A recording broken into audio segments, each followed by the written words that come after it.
Let's try this again. Good evening, everybody, and welcome to episode number 44 of Desert Winds with me, your DM, CosmicCandi. Sorry about the technical difficulties. I think we've got it all sorted out now. When last we left our party, they had finally arrived in Neverwinter in search of the Fire Lifestone. Upon getting their accommodations for the evening at the Sleeping Dragon Inn, they came across somebody in the inn that they recognized, but they weren't sure exactly why they recognized him until Quirk finally put his finger on it, that this looked a lot like Ariadne, their former paladin. Turns out that this person that they recognized was Thamior, the son of Ariadne, and they come to find out that he was searching for the Fire Lifestone as well, and that he thinks he knows where it is. He thought he knew where it was. Upon taking the party up to his room to discuss the matters a little bit more privately, the party discovered that magic was starting to fail in the world. The party then did some more tests to discover that it wasn't just divine or arcane magics that were being affected, but that some party members it didn't seem to affect quite as much. There was also a shopping spree between Stryker and Luke, as they had a quote-unquote bro bonding moment, and that is where we pick up tonight's adventure. What time of day is it? It is still early afternoon.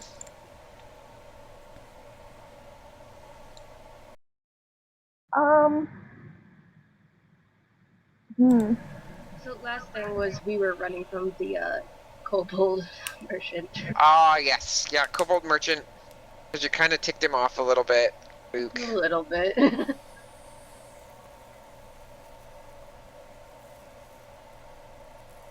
I kind of like pull him into an alley and I go yoink, and I just like, is that really necessary, man? No, it wasn't, but I couldn't hold myself back. Alright. So, I just need to check something out and then we can figure out, where to go from here. Just gonna ask around really quickly for a temple, but for later. So you don't have to worry about that. They would tell you, when you ask around, they would tell you that, one of the primary temples in the city is the Temple of Ogma, the god of knowledge. I'm just trying to get a lay of the land, which, temples are around, just for my own You reference. would be able to find pretty much any temple here in Neverwinter. Okay. Alright. So once I've done investigating that, I go to Liz and alright. So, let's find someplace to get days drunk. I'm sorry, I'm having a lot of trouble understanding. Sorry. What were you saying? Sorry. Let's find a place to get day drunk. I'm all for that. You know, it's a shame that we skipped out on the whole conversation about what everyone else was gonna do. Yep. So if we were kind of in the exploring town, if we ask around about taverns, what kind of information would we get? What kind of taverns are you looking for? Like, what's your price range? Flexible? Like, you know, just to get information, like, So where I'll walk up to some random person and ask, like, so if I wanted to grab a few drinks at someplace nice, where would I go? Well, since the rebuilding, the Sleeping Dragon Inn is one of the better ones you're gonna find. Alright, nice, thank them. Like, how does that sound, Luke? They serve, I'm in. Okay, and then I ask for directions, because I'm the person. It's not too far from the docks district. Just, you'll find the Sleeping Dragon Bridge right across. Big L-shaped building. Can't miss it. And that's where I go. Alright. You walk in, and the bar is really nice atmosphere. It's well lit. Clientele seems to be a little bit more upscale, but you do have dock workers and things like that mixed in here as well. So it's definitely not bottom of the barrel, but it's not the highest, swankiest bar that you would ever go to.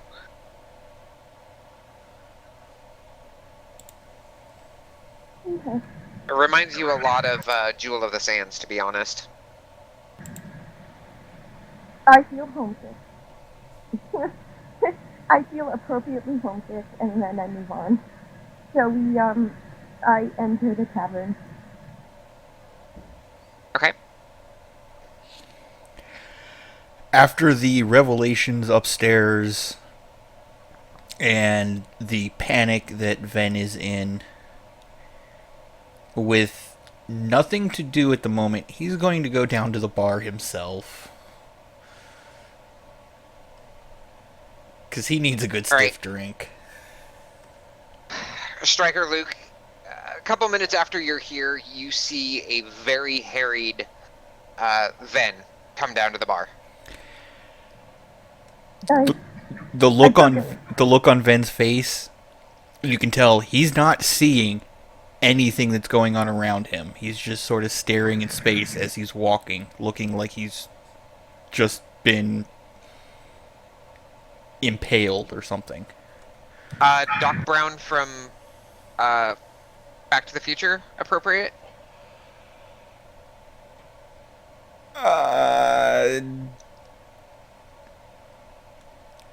Like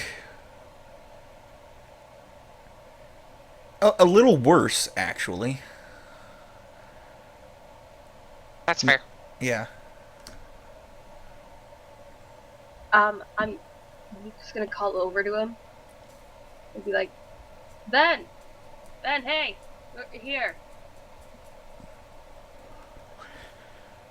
Ven turns his head, heads that way, expression does not change. Are you guys at the bar or at a table? We're at a table. Well, I'm at a table, I don't know where this is. We're at a table that's near the bar. Yes.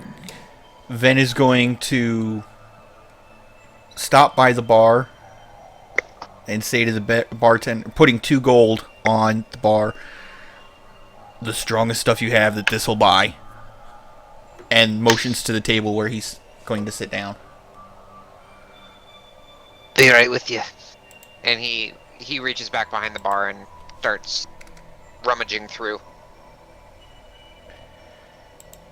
He takes your gold, but then he lets you know that that he'll have it right out to you. So then Ven will sit down.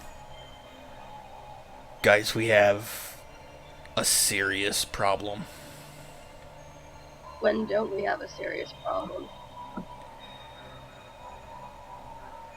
I'm getting kind of sick of serious problems. Ven's gonna... I didn't hear that, Striker. What was that? I'm getting kind of sick of serious problems. Ven is going to lean forward, motion the other two closer so that he can say this without it going through the entirety of the tavern. Magic is failing.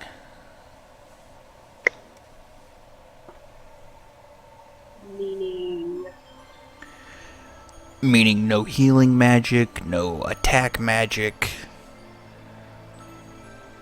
It's not happening all at once, but it's starting to weaken. We don't have time to sit and wait.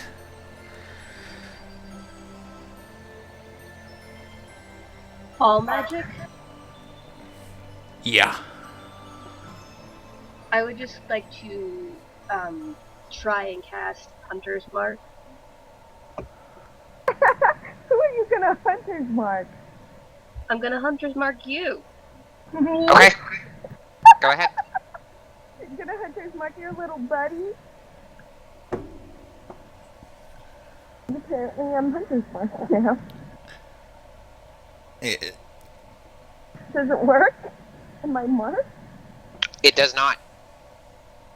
Do I know? Does he know that it didn't work? Do I know? He definitely knows that it didn't work. Normally he would be able to kind of extrasensory perception you. After Hunter's marking you, he could close his eyes and still know where you're at. He closes his eyes after this and nothing. Uh-oh. You can see he's kind of he's keeping it like under the covers, but like he's perturbed by it not working because it's always worked for him before. So Striker's gonna be like, did it work? Did it work? Can I insight check Luke to see if I can tell? Yeah, you can insight check it. Yeah, I will insight check. I just straight up tell her that it didn't work.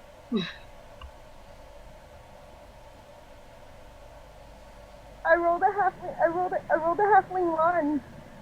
Okay.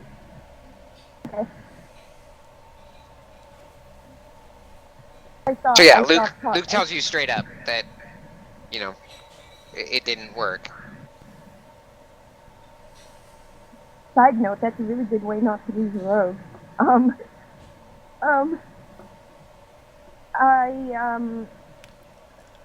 I think for a minute, and then I say, where's Kirk? How is he taking this? Quirk went out the window looking for a library and for you two. That's awkward. No, lovely. No, he's a clever bird. He'll figure it out. Maybe we should go to the library. And Stryker has his face like, kind of like, yeah, right. I'm not gonna go to the library.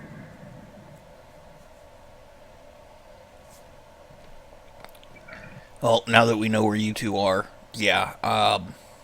After I finish my drink, I'll head over, grab him. We can, I guess, stock up and head out.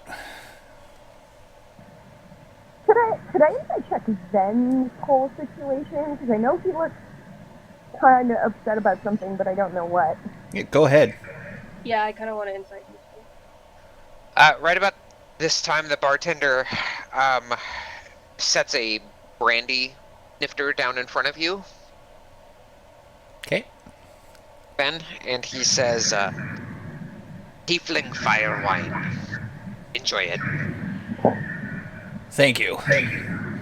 And Ven chugs it. I rolled a 20 Yep. total. Both of you get that Luke is very, very disturbed about the prospect of magic failing. Stryker, you realize that there's something a little more to it than just magic, but Striker, it's I hard to straight up discern say, specifically what. I straight up say, what are you hiding from me? Oh, and Ven, I need a Constitution saving throw, please.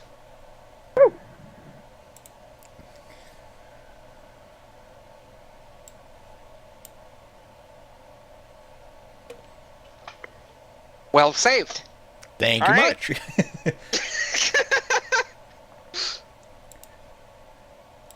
Ven just looks at Stryker and says, "It's not really my story to tell, but Melina may be having more problems than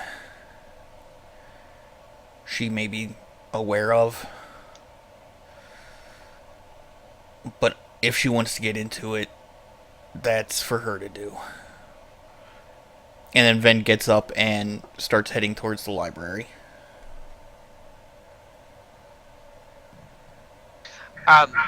You feel, Ven, you feel a warmth in your belly, more so than usual. And you can tell that it's from this drink. So when Zen disappears out the tavern, I look at Luke and I'm like, on a scale of 1 to 10, how much do we actually care? How much do you actually care? I'm just curious. How much do I have to declare? How much do you actually care? How bothered are you by this whole magic not working thing? It's weird, but I could probably survive without it. And what do you, I really feel like there's something Zen's not telling us, and I want to find out what that is. Well, do you want to go searching for Melina, then? There's another thing I don't necessarily 100% care about. We just got in. Let's have some drinks. Drinks first, talk later. I like it. Okay. Hold on.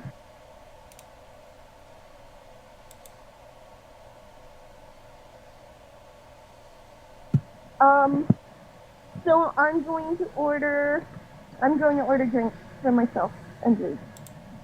And Okay. I will put down 5 gold. And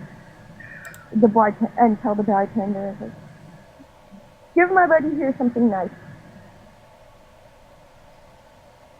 Something nice. All right, then. Yeah.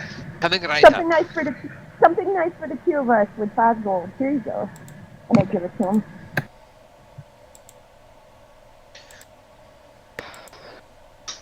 Are you wanting ale or something harder? Something harder. Oh yeah, something harder. It's definitely one of those days. All right, very well then. And you see, actually, give me a perception check. Me? Both of you.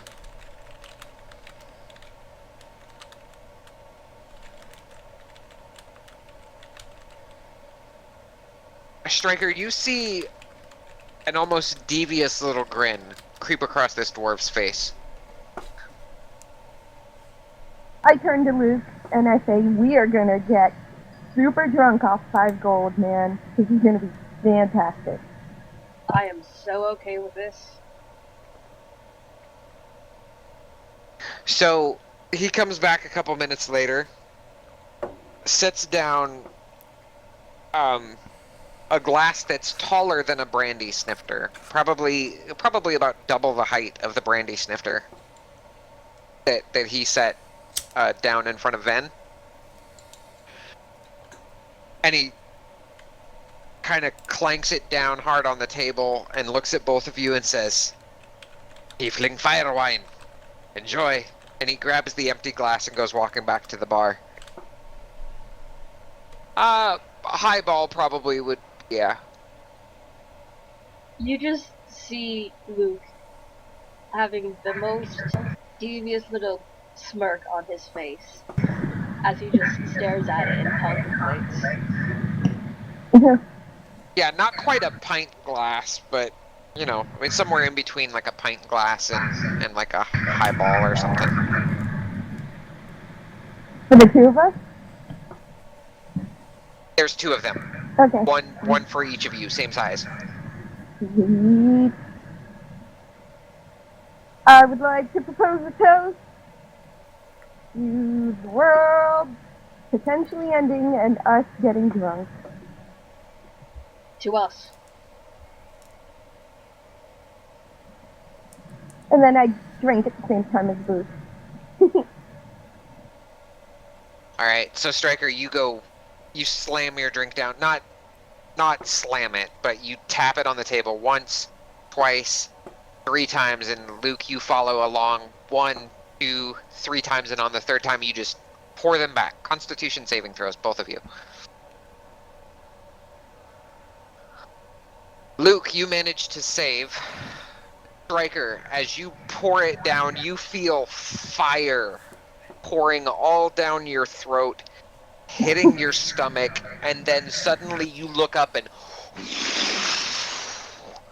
just a gout of fire erupts out of your mouth.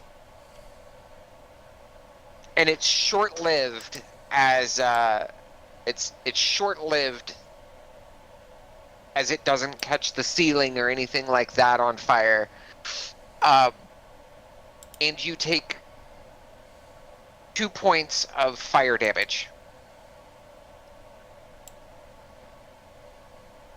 So after that's over, you hear me go, wow, that was cool. But like in a really clearly drunk, slurring kind of thing. Yeah, this hit you really hard, really fast. You have a halfling with the curious taste of the giggles, Luke.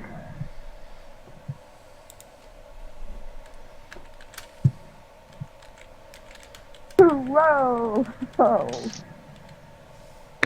That was crazy. Honey?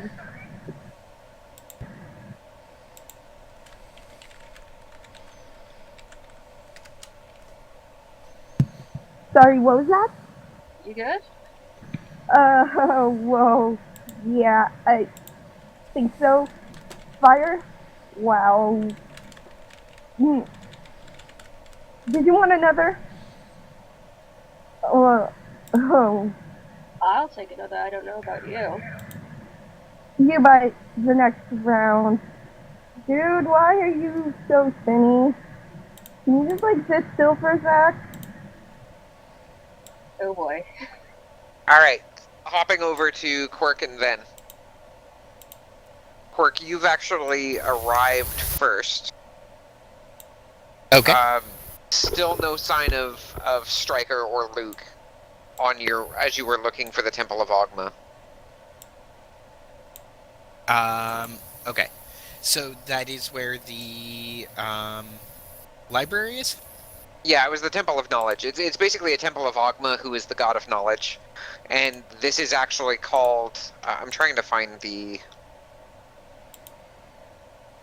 Why don't I have...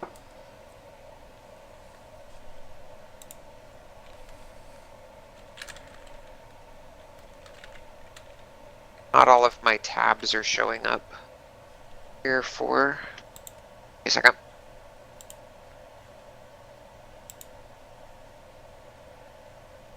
Coast... Guide... Map...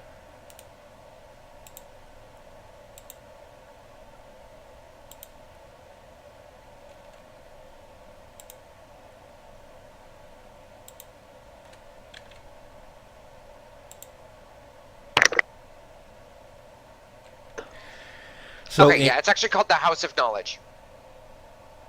Okay.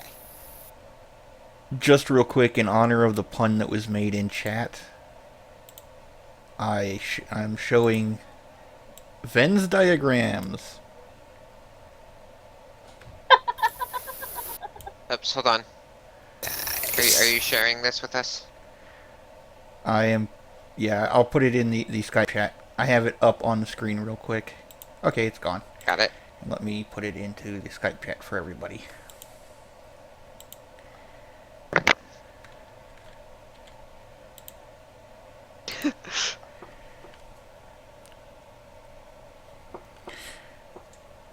So there you go.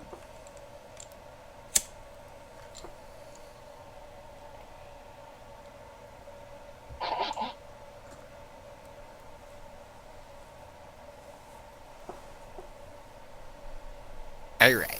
So, um, Quirk is going to, before he enters, take a moment to compose himself and put on his all business face. Okay. Then he's going to walk in and go to either like the front counter or whoever looks like they're important and run the library side of things. You would find a librarian there, tiefling woman, older tiefling woman, graying hair, curled horns like ram's horns.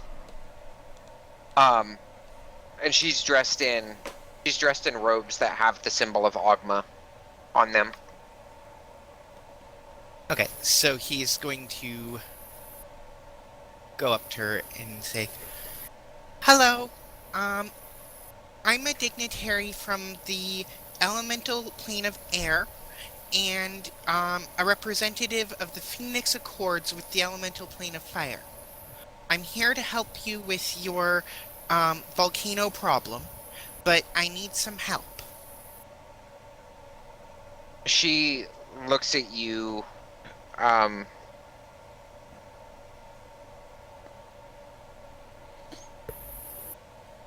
what's the word I'm looking for here? Almost distrusting, I guess, is the best way. She's unimpressed, really, too. That's the other thing. She's unimpressed. But she looks at you, and how may we help you at the Temple of Ogma? Well, so I'm looking for information. I need information about that volcano and any historical records regarding it. I also need information about um, this part of the prime material plane and general history. And also any history or information concerning um, major cities and places that rely on magic for their general functioning.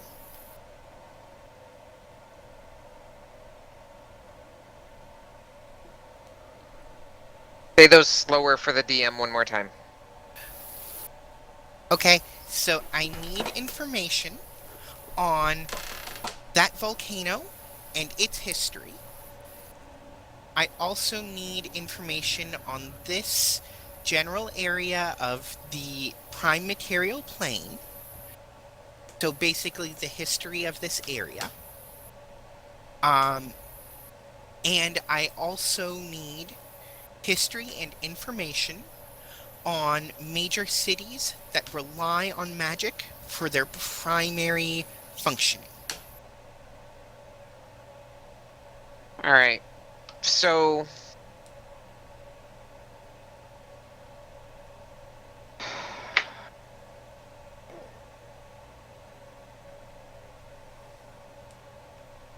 roll 3 investigation checks.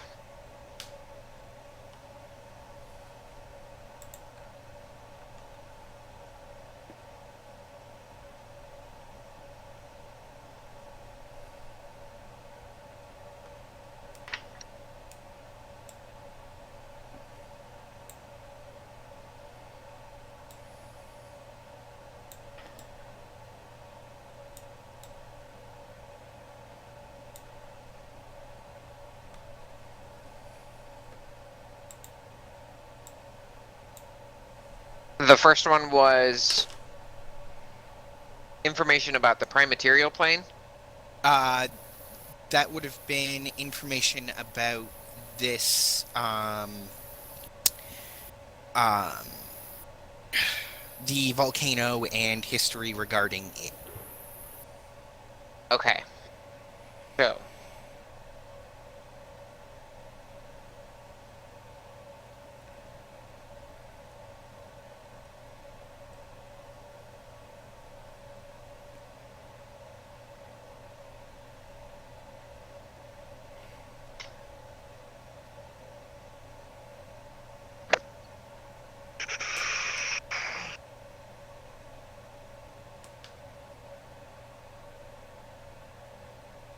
About 50 years ago, Mount Hotono erupted, destroyed much of Neverwinter, killed thousands, and left a giant gaping chasm that split the city. And that's actually this section right here.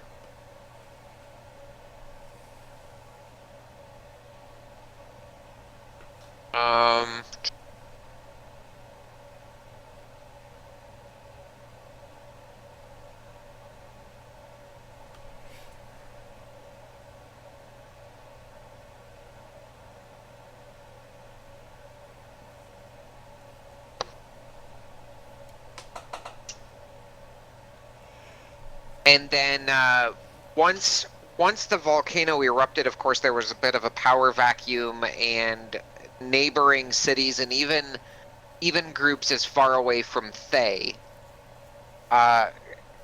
came to try and exert control over the city.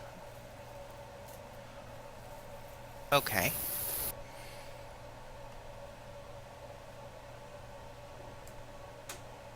All right, next up. Okay, so next up is general history of the area, which would basically be Faerun. Okay.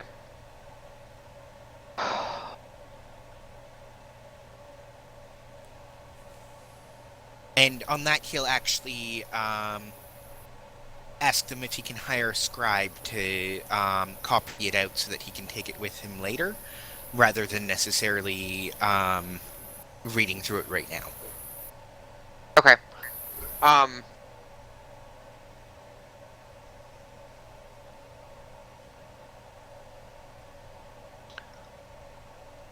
Welcome in, Melina. You haven't missed a whole lot.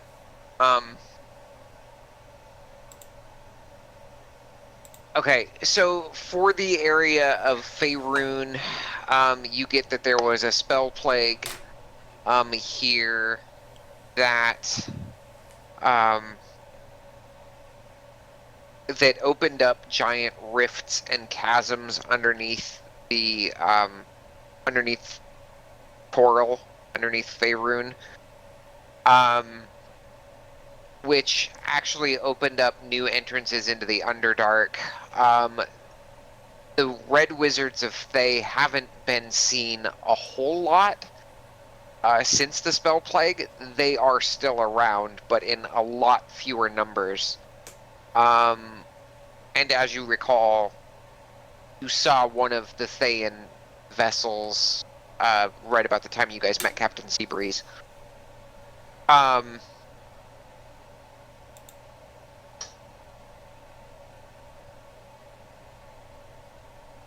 Otherwise, the history talks about, the constant state of flux in the Underdark, how the races down there are trying to gain control of the upper world, how the upper world is trying to quell the Underdark and keep its horrors and beasties at bay.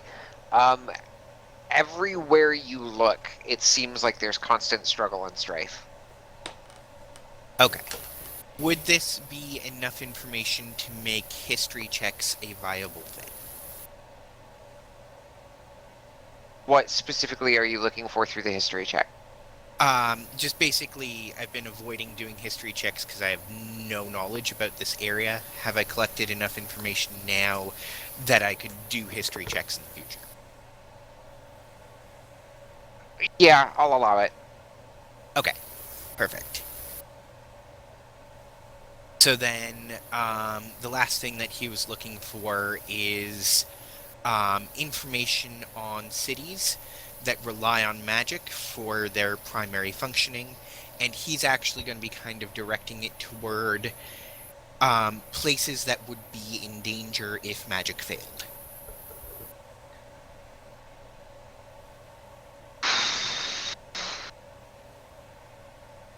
The primary one that you find is Thay. Other cities use magic to varying degrees. But there is not one that is so reliant on magic that the entirety of the city will collapse. If like the foundation is not going to collapse if magic fails, if that makes sense. Okay, and he'd probably kind of reference it through stuff to do with the spell plague, like any place that got really heavily hit with the spell plague would probably be places that would be in danger again. Okay, so Quirk, if you take a look at the Faerun large map, All right. see those brown, like those deep brown areas?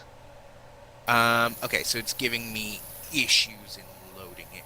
Just a sec. It's a large map. It's gonna take a minute. Let me try sharing it out again. There it is. Okay, so those deep brown areas were the Yes. places that were hardest hit by the spell plague. Okay, so are you talking about the Underdark Chasms or the... Yeah, like Under Chasm, Land's Mouth, and there's another one. Deep Maw. Okay. All right. So, Bork will take this information.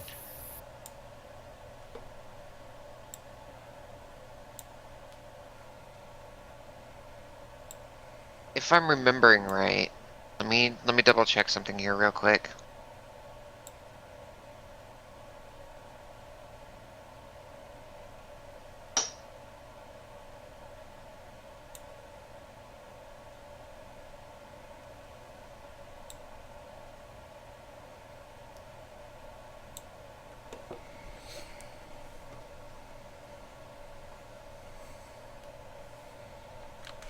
Okay. That is not what I thought was going on, but okay. It's not of consequence. Okay.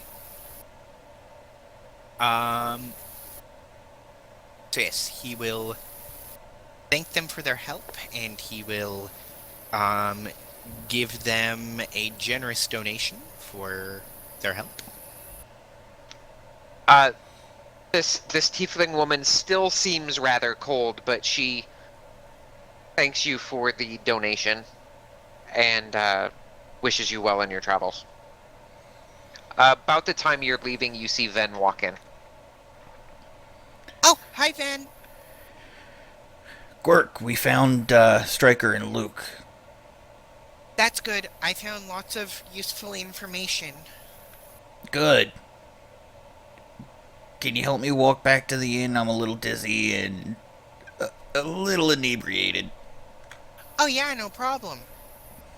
And there's stuff that we should talk about on the way too. What'd you find? As we start walking back towards the tavern. So, first thing is that there are some people that we really need to warn about the disappearance of magic.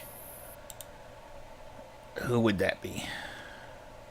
The Thayans. They have a city that might actually crash into the ground if magic disappears. What's a saying? They're the people, and he gives a description of Thay that he found in the history. power-hungry wizards. You know who they are. Out of character, Akiva. Out of character, I know, but I had to ask because Ven himself has grown up on Lantern, and he doesn't know the outside world that well, so... That's why I had to ask. Thayans probably still would have had a pretty big presence, even for somebody who's been shuttered in. At least there's wild stories about Thayans. Ven treats those stories like fisherman tales. He doesn't put much stock into them because he's never experienced that level of evil. And Quark will probably give a description that paints them in a slightly better light because he's always looking at the better side of people. So...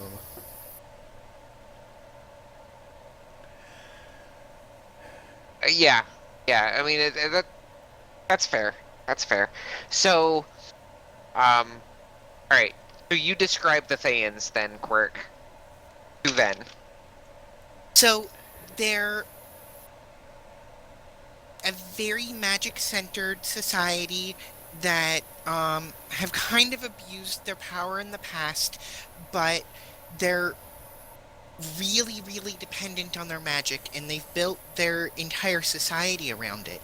And they have cities that float in the air and are suspended by magic. So if it fails, then their entire city and civilization is going to smash into the ground and be destroyed.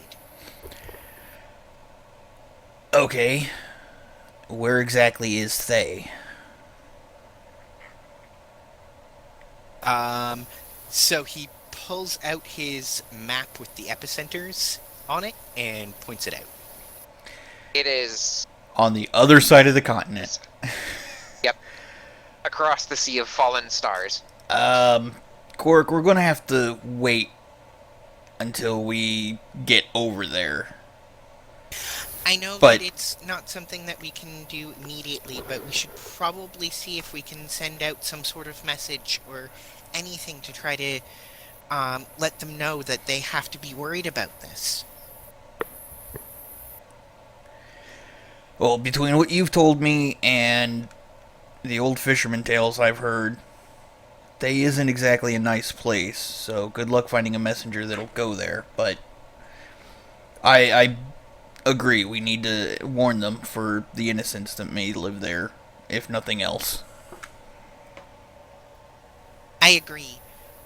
There's also some local evacuations that we might want to look into, because last time this volcano erupted, it took out a part of the city, and people have moved back into that area, and we should probably make sure that they don't get into harm's way again. You guys start feeling some tremors. Oh, son of a bitch. Well, at least we know where we need to evacuate. And with the tremors, Ven lets out a little burp with a small gout of flame because of the fire wine. Yep. Just a very quick little fireball. Oh, that's a neat trick. I think that was the fire wine I had earlier. We'll find out after we get this all sorted out. I'll treat you to some and we'll find out. Okay, that sounds like fun. But we've got lots of work to do. We should get everybody. Yeah, we're, like I said, we're headed back to the inn, so...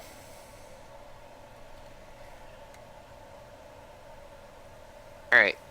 You guys arrive back to the inn in fairly short order.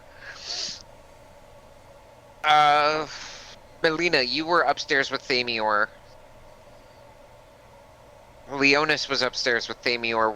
What are you guys doing right now?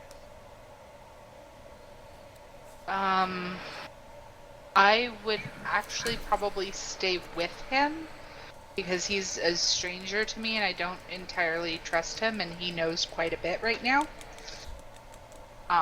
Just kind of quietly keeping to myself and off to the corner of the room or whatever. Okay. Probably meditating a little bit. All right. The entire time that you're up there with Thamior, he seems to be engrossed in this book. Cool, I'm alright Similar with that. to, similar to when you guys came in, he's still flipping through the several pages back and forth. And occasionally he's writing in new notes into the book.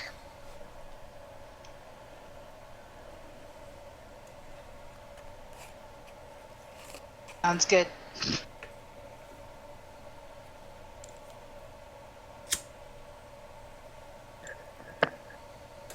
All right. Striker and Luke.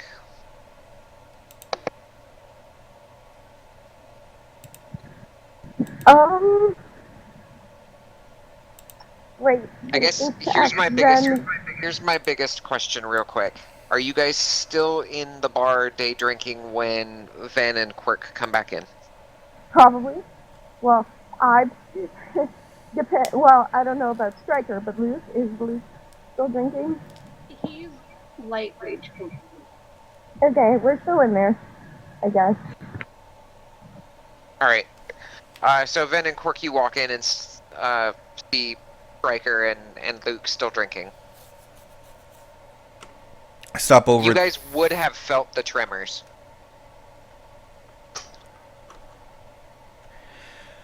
Ven stops at the table, gives them the room number, and tells them that, as soon as they're done drinking, we need to discuss this and meet us in that room. I get up from the table and I look to Striker, see what she's doing. I stop for a brief second as I'm turning away, or at mid-turn. I turn back. Did either of you know an Ariadne? My Yes. my eyes were super wide. Did Ven leave the key on the table? Is that what that was? No, I gave you the room number. It's not our room, so I don't have the key. Oh, right. I sprint to where the room is.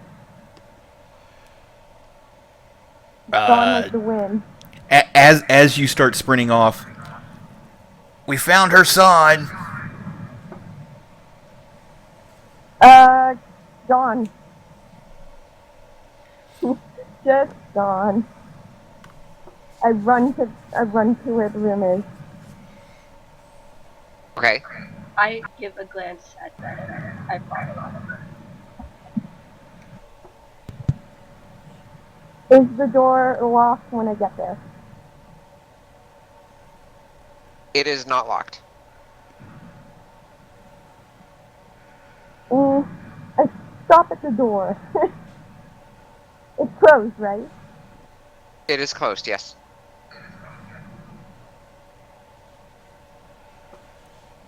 I stop at the door, kind of unsure.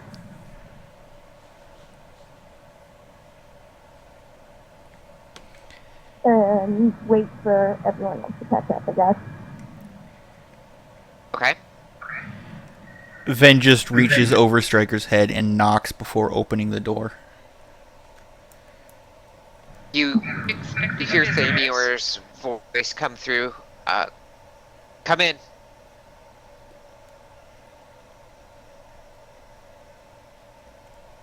Hey, Thamir, apparently these two knew your mother. If you had any further questions.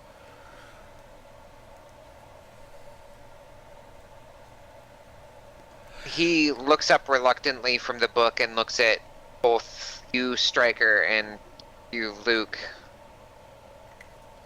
I present to you... And he takes a deep sigh before continuing. Go ahead, Ven.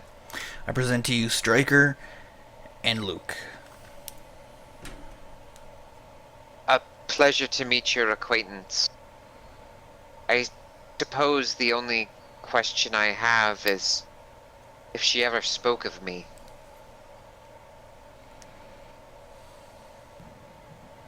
I only knew her for a brief time. so I'm probably not one you should ask. I traveled with her for a few weeks. She never mentioned you.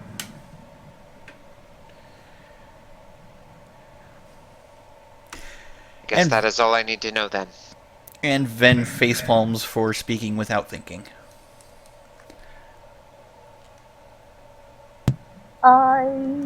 Is there... Okay, so Striker's totally like, what if this guy's a fake? Could I, like, just watch him and check him out as he's speaking? And, like, insight check him, see if there's any tells of not being truthful? Roll perception.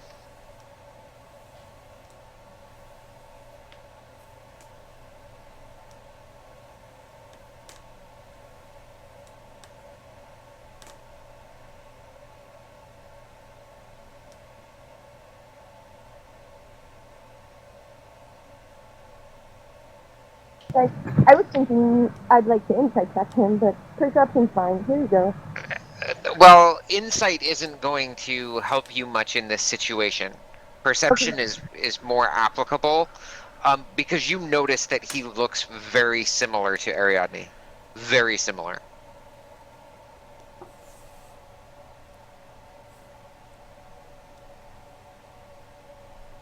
Okay, so I rolled a 16.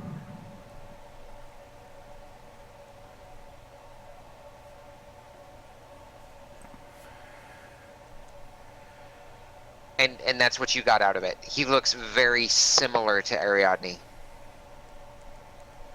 Okay. As you're looking at him, studying him, because he's basically got his nose in this book, and occasionally, like, after you tell him we didn't really know her, he kind of goes, well, then I guess that's all I need to know, and he goes right back to his book. But as you're sitting there studying him, looking at him, you pick up some of the mannerisms that Ari had. You pick up, features on his face, his ears, things like that tie him to Ariadne.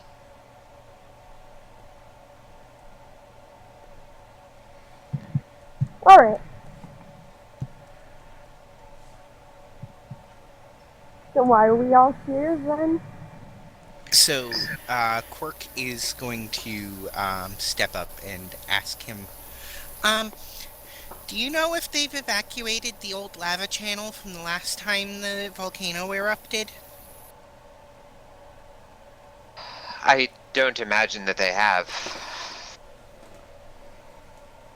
Well, it's very likely going to erupt again, and it caused a lot of damage last time. I understand that, but I'm not in charge of the city. I am but a simple researcher. And an in-hand. Who does run the city? Lord Neverember. You may want to get a message to him to evacuate that portion of the town. Also, do you know of any way to contact Thay? Because they're going to be in real danger if, this... As soon as you mention Thay, Thamior looks at you like you're an alien. Well, technically Thay? I Why am, would we want to so... contact Thay? Because they're going to be in real danger if this, issues with magic persists. They have entire cities that will actually get destroyed by it. They deserve to fall. Now, that's not very nice. They're still people, and no matter how many The may have Thayans done are really... monsters. Some of them might be. But same thing can be said about anyone in any place, like even here. You could be called a monster just because there have been people in Neverwinter who have gone out and invaded other places. But you're not. And there are people there that are not monsters, and they'll get hurt too.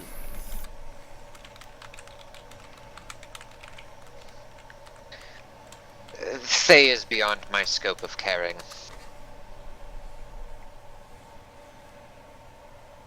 well, then you should at least warn all of the elven cities that all of their defenses are going to disappear.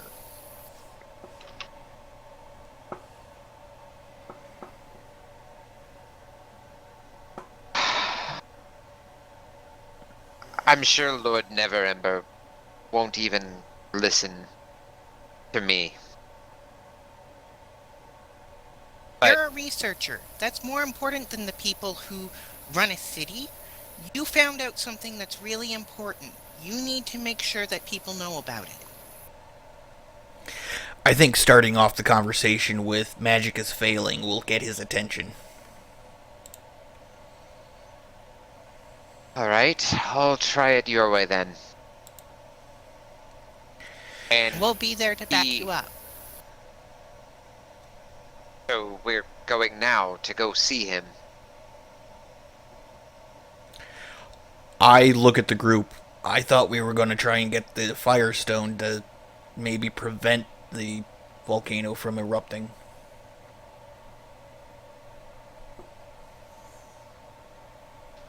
Well, we definitely need to do that too, and it's certainly making itself known. I guess in the end, this problem will still be here once we have the stone, but we also need to make sure that people know that there is way more danger to this than just what's facing the city.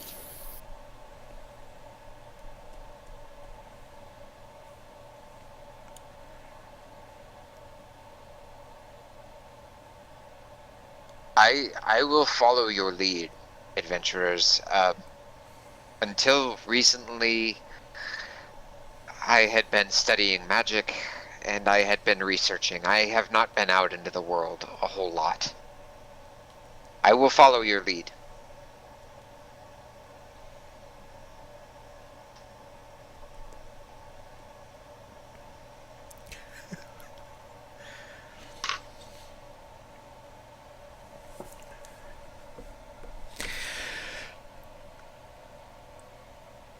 I look to the group.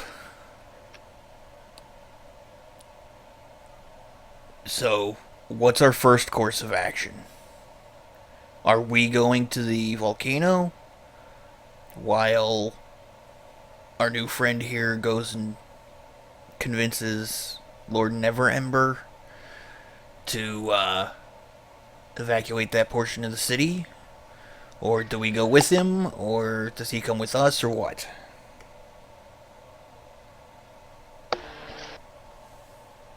Much as I don't trust this stranger, it might be for the best for us to tackle the volcano alone. The liability. I wouldn't want anyone unskilled getting hurt. I can move a lot faster than you guys can going by air. So if you guys start off toward the volcano, I could go with him, and then I can catch up with you guys on the way.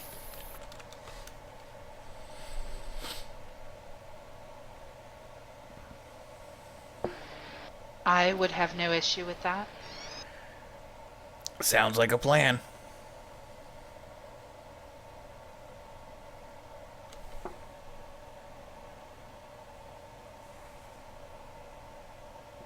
Alright.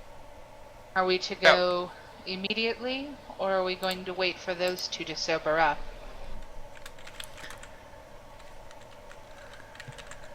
It's fine, okay. Leave me alone. Right. Quirk is going to go over to Ben and say, "Do you know the trick where it makes them sober right away?" I can try, but with the current state of magic, there's no guarantees. Yeah, that's a good point. I was doing some research and I saw something about, dunking them in water, making them get sober quickly. I go over to Stryker and Luke and cast lesser restoration on both of them. Okay. And you're choosing the poisoned condition, I'm guessing? Yes. Oh. Alright, from here on out, when you guys cast a spell, roll a D100 with it. Ouch. Oh yeah, we forgot about that. That's what you're supposed to do. Grr. D100. Flash die space D100. Okay.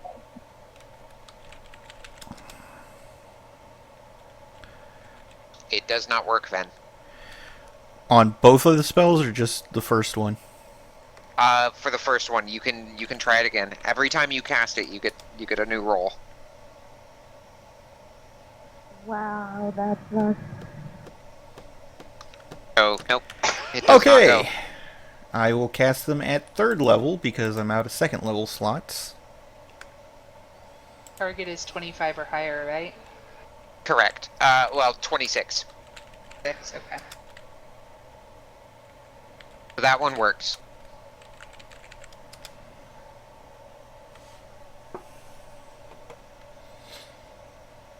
Okay. Your next 2 attempts work. Okay, so they're sober now.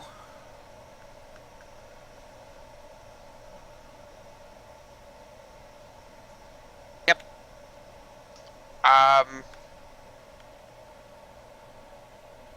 What about Any response yourself? to that, guys?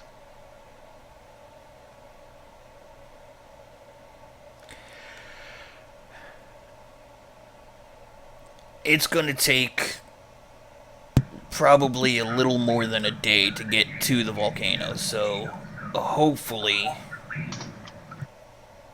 magic inside the volcano will work better. Even if it doesn't, I've still got my mace.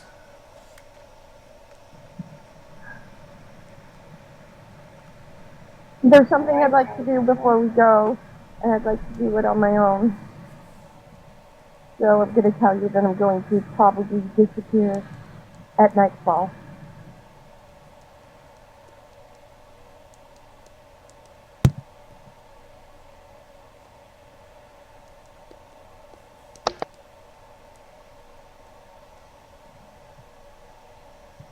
Sorry, did you guys hear that?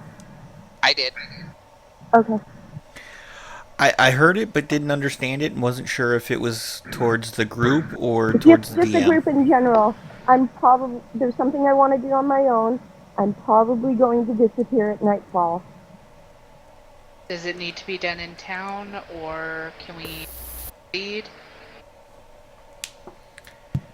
Well, I guess in the end we still need to prepare for our journey.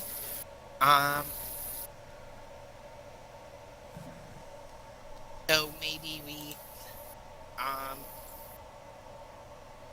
go and shop first, and then. Well, I'm gonna go to talk to this Never Ember guy, and I guess first course of action is that we need to get stuff before we go into the volcano, right?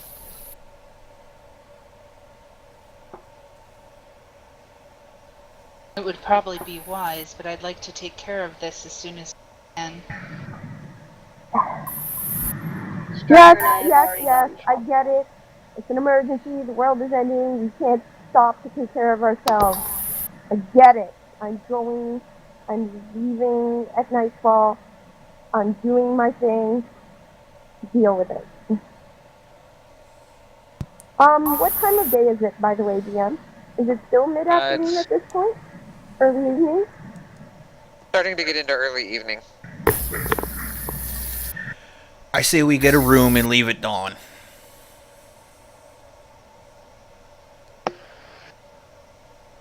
Might be the best course of action at this point. That way we'll be prepared. At dawn, we leave. At dawn, we plan to leave. Whether or not that actually happens.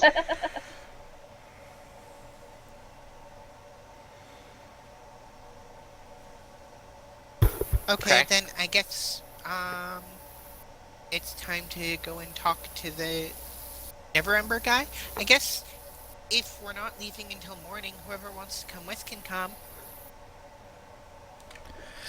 I'll go with you.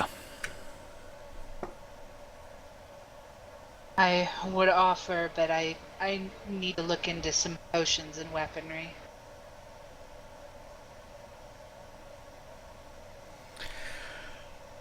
All right. Let us.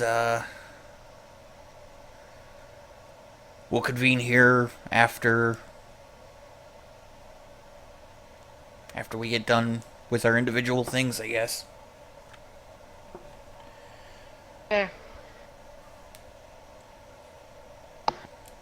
All right. You guys head out. Melina, let's go ahead and go with you first, since you haven't had a lot of table time tonight. Bell's defense, I was late. But still. Okay, the first thing I'd like to find is a reputable weapon shop. Okay. Yeah, you find those no problem here in Neverwinter.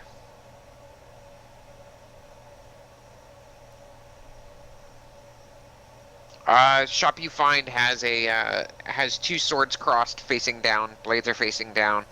And there's on the sign at the point where the swords cross, there's like a flame icon, and My kind of place, alright. yeah, it says Baron Vor's Fire Forged.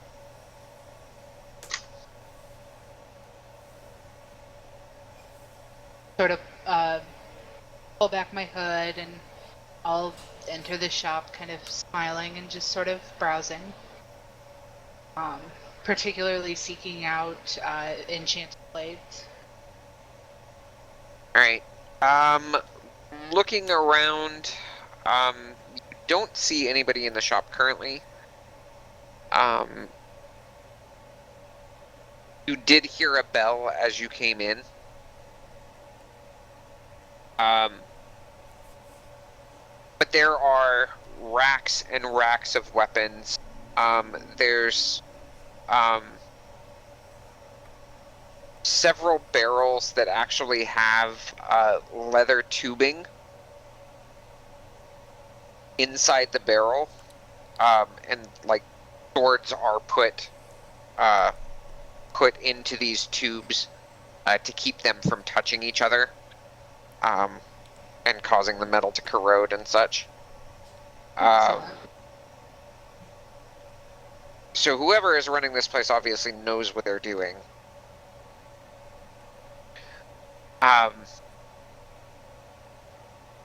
Couple minutes later, after you've been there, you see a dwarven man walk out, but he looks different than any dwarf you've ever seen before. He actually has fiery red hair and dark skin. Can I make some kind of check or something like that to see if I recognize that particular subrace? Go. You can either do just a straight intelligence or nature. They're probably the same number. Yep, same number. I know nothing. Cool. You know that he's a dwarf. Hello there, sir.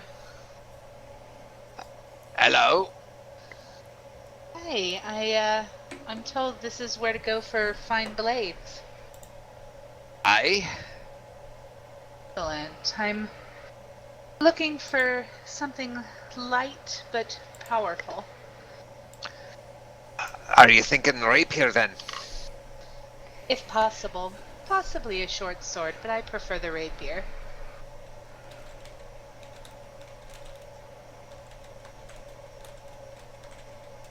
Particularly something with some enchantment to increase accuracy or damage. And how much coin are you bringing with you? Well, I was actually hoping we might be able to trade. I have a unique weapon you might be interested in.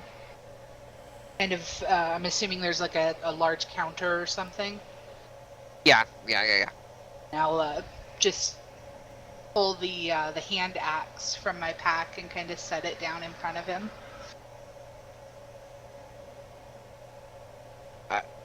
What are you trying to pull here?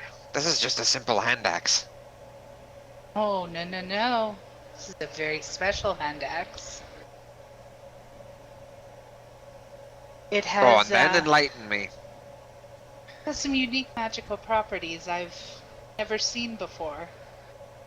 Its particular specialty is finding wood for fire.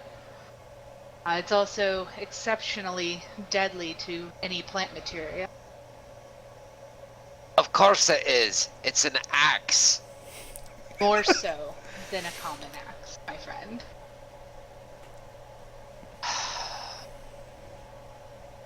He looks it over, lifts it up in his hand. Alright. Tell you what, come out back with me. Alright. You mind if I test drive it? No, by all means. And he goes back behind his shop. I'll follow And there's along. a small stand of trees there. And he goes up to one of the trees and starts propping away with it. Melina, remind me, does this weapon require attunement? Not that I was told, but you did not give me a card for it. That was part of the stuff from the Marrow stash. Did I tell you what the name of it was? Because it might be in the DMG. Did, but I did not write it down, and I apologize for that. Like acts of felling or something along those lines. Hold on, It there was was something. off the random table. Yeah, and it was in the Randomly. weird magic table too, Yes. Yeah, you randomly That's what makes it generated unique. that.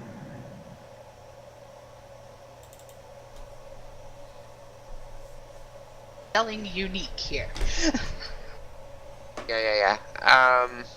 There's something similar in Curse of Strahd. Let me take a look at it real quick.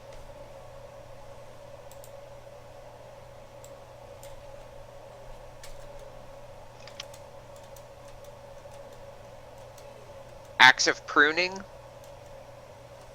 Something similar to that. That was not the name, but it was similar.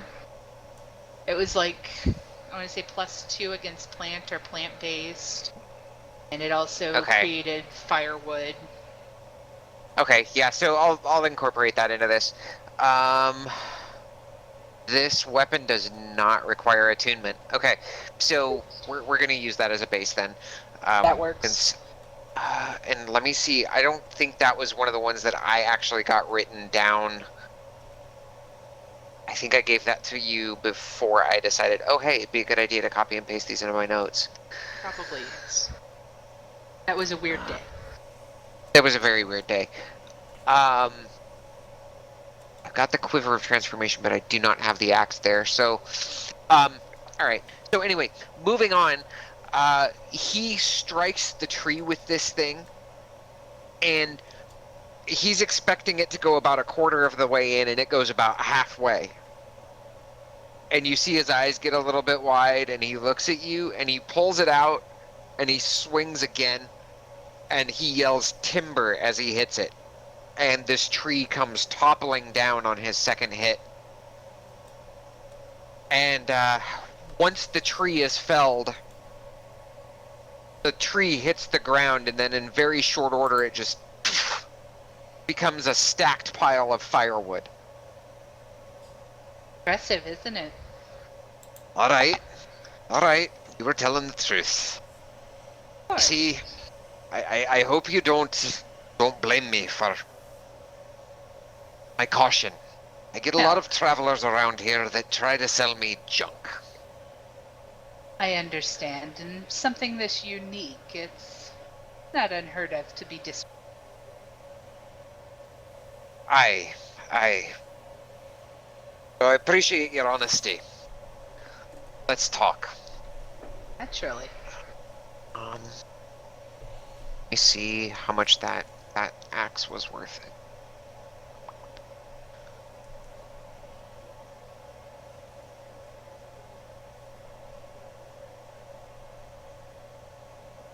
Funny, there's no price there.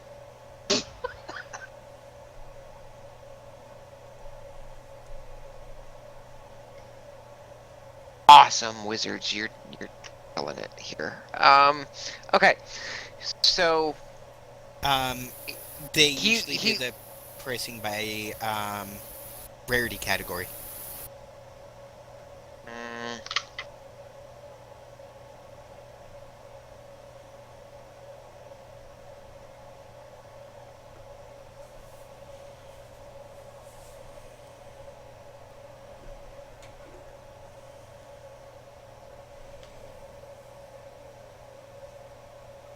yeah, it doesn't even give a rarity category.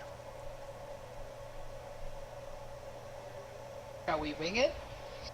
Yeah, I'm we're okay we're with winging winging it. it. Yeah, and you know me, I'm good with winging it too. I had an idea in mind. He looks at you and goes, I'd be willing to give you 500 for it. 500. Better than that. Something unique. Have you ever seen an axe that could do that? I haven't personally, You no. look like a dwarf that has seen many, many axes. I've seen many, many pickaxes before I got out of the Underdark.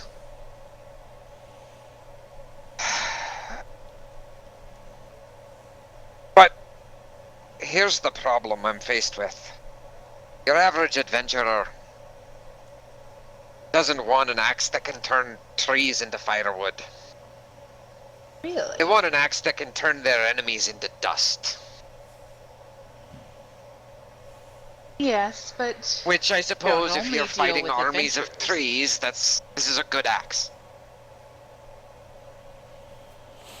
Perhaps But you have to instead of understand my coin. position here. Say again, Marina, I sorry. understand, but perhaps instead of coin, we can do direct trade.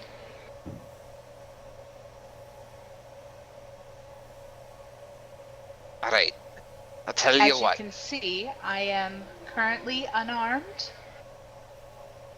and I need something appropriate for the halfling troublemaker.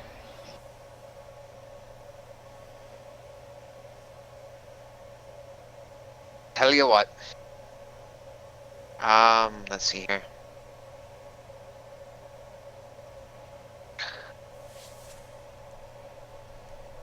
He notices as you're talking to him and gesturing and such the tattoos on your wrists, the flame tattoos on your wrists.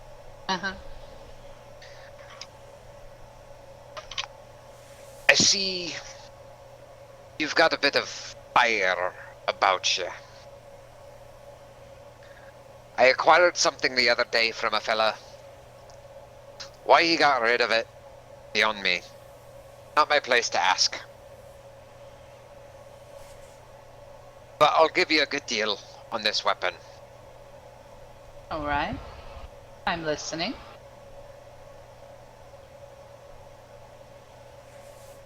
And he goes to a case back behind the counter where you set the axe. And he opens it up. And he lifts out this very intricate rapier. And he sets it down. And unwraps it. What languages do you speak, Melina? Elvish, Abyssal, Halfling, and Common.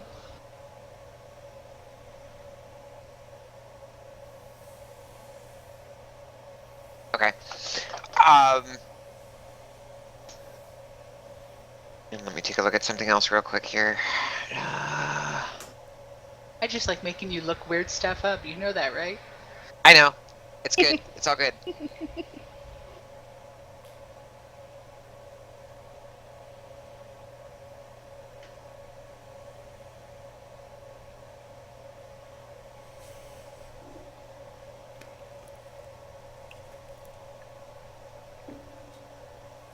So this dwarf unwraps the blade and he pulls it out. Lifts it up towards you. Go ahead. It is a pretty thing, and I'll take it. And sort of try not to hurt anything with it. It's very balanced, but then you hear him say the word for a light in Abyssal. And this, starting at the base of the blade, you see and hear as sparks and flames start around the base of the blade, and soon they sweep all the way up to the tip. This is lovely. And now, where his shop was bright before, now you've got bright light in a 40-foot radius, which is actually bigger than his shop, but, you know, I mean, it is lighting up his entire shop. I think that'll hurt your enemies. I'm inclined to agree. Listen,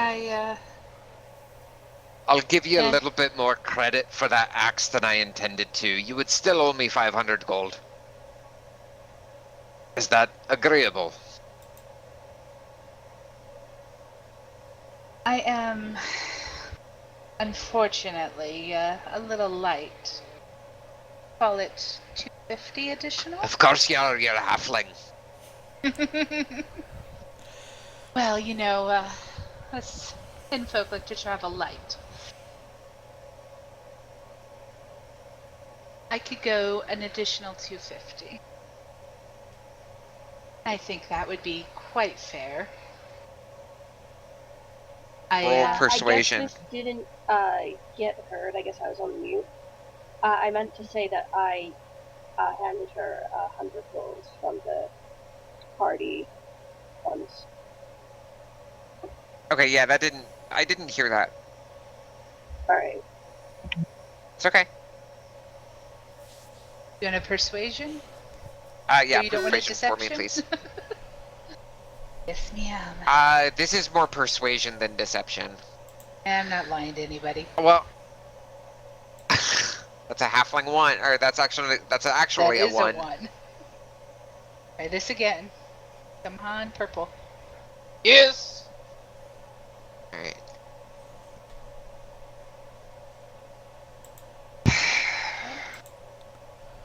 You drive a real hard bargain, friend. Well, in fairness, Against my better judgment, I shouldn't be giving it to you for this price. But you have a deal.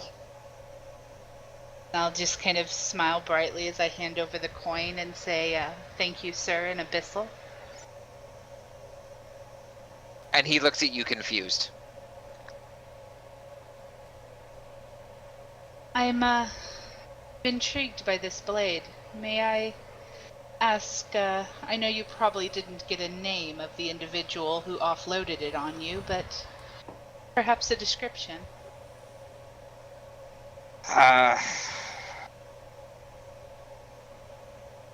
Average fellow, elven, blonde hair, green eyes, rangery type. I don't know, looked like might have been a harper maybe?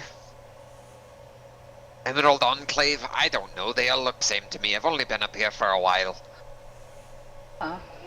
You're from the Underdark originally. Aye. Very interesting. Has the Underdark been having the same problems we've had up here? I'm pretty sure I don't know what you're talking about. Sir, I'm sure you do. Things have been unkind lately. I'm sure you've noticed the volcano currently threatening Neverwinter. Oh, that. Aye, we don't have volcanoes underground. Oh, of course not. We just have the lava, the magma. Natural disasters, more ruthlessness than usual, that sort of thing. He laughs. The Underdark's full of its own surprises, full of its own dangers. There's not a day that goes by without that kind of thing. Sure, I look forward to seeing you someday.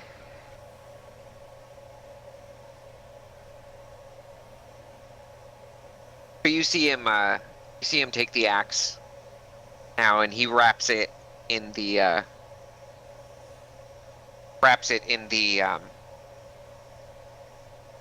cloth that he had used to wrap the rapier in, and he puts it back behind the counter Well, in sir, the same place where he was storing the axe or the rapier. If I may ask, could I have your name for the next time I'm in town? I already forgot the name I gave you. Crap. Belindra? Okay, sounds good. Balindor or something like that. I think it was Balindor. It was Balindor.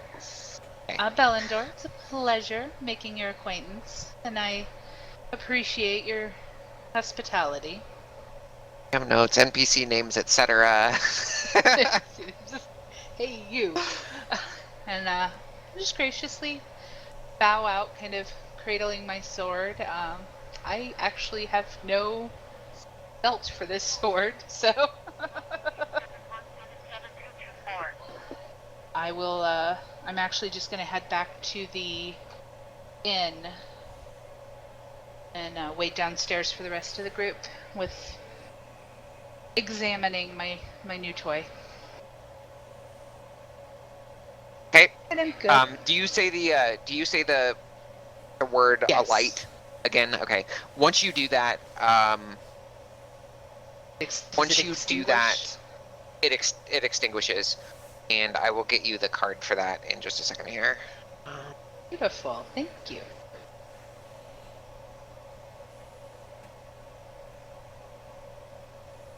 Oops.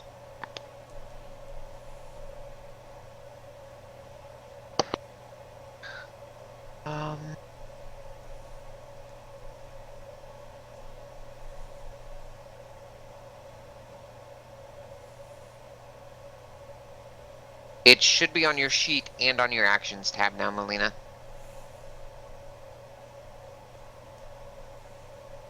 It is. Thank you. Luke, were you there with her as well? I wasn't. No. Okay, you just gave her the gold beforehand. Yes. Okay. Cool beans.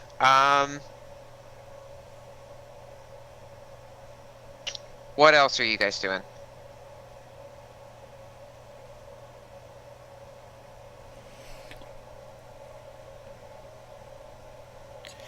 Which group? This is going to be the group that was going to go see Lord Neverember. Yeah, so who went with me, Quirk, and I can't remember his name. I wanted to go. Damior. And apparently Luke.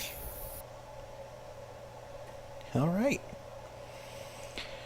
I guess we're heading straight to Neverember's office.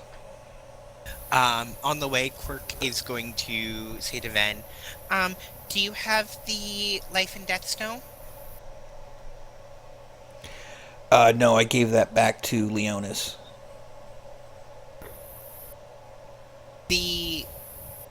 Oh. Okay. I was carrying it, but I guess...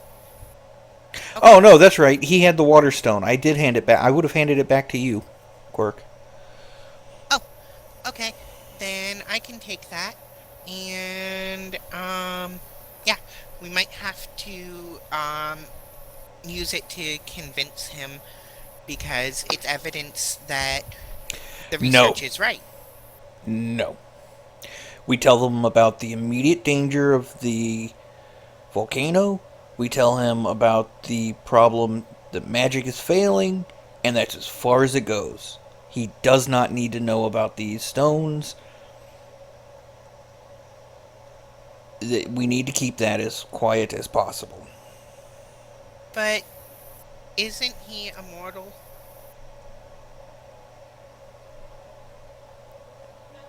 I don't care if he's mortal, immortal, or a god. We don't bring it up But anywhere we don't absolutely need to. It places but us in more danger than it needs. yeah, but it's in part his responsibility to not let the world end. He has a city to run. He's not going to care about us. We don't need his interference. But isn't that the real test?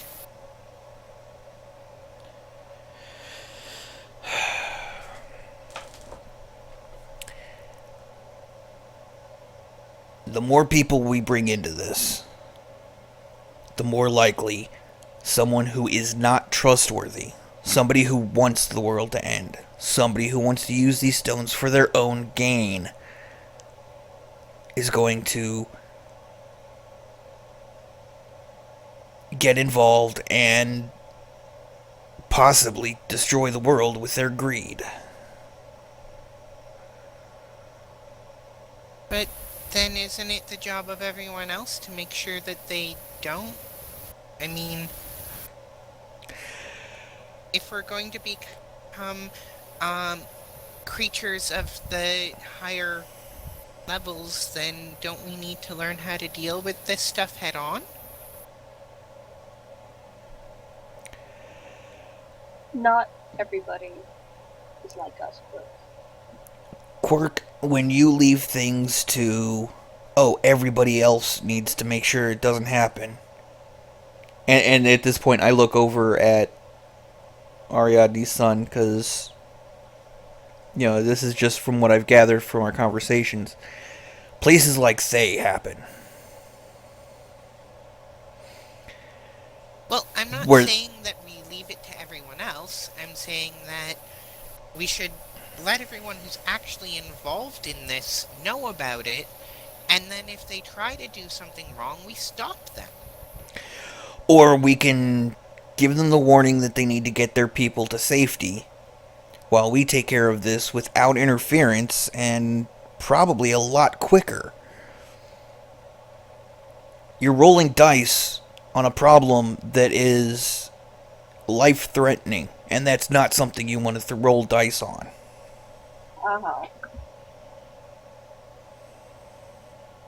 But we're not rolling dice because we're still here to protect the stones. You're rolling dice on what type of person this Lord Neverember is. You're rolling dice on whoever it is you're telling. No, I expect that eventually I'm going to tell someone who's going to try to take it, but I'm And not then rolling you're dice caught. because I know that I can stop them. don't we have enough on Poor our naive plate? Quirk. We don't need something else to add to the list of things that needs to be done. Quirk, think of it this way. You're out hunting for dinner. You can go alone and you know you're going to get something for dinner. Or you can bring along two people you don't know, and they may take whatever you had to eat. Sure, you could fight them, but you just met them. There is no guarantee that you or all of us together is going to be strong enough to stop whoever you tell from getting these stones before we can put them back in place and save the world. I don't know. I still don't think I would let people starve if they can't hunt for themselves. You're missing the point here, Quirk. We don't need to add problems to what we already have. Okay, but I mean, if he doesn't believe us and we don't give him any proof, then and people get hurt because of it when we could have proved it, doesn't that mean that it's on us to have proved it? We're not the ones responsible for these people's lives. We're doing this as a courtesy. But if we withhold information, then we are responsible.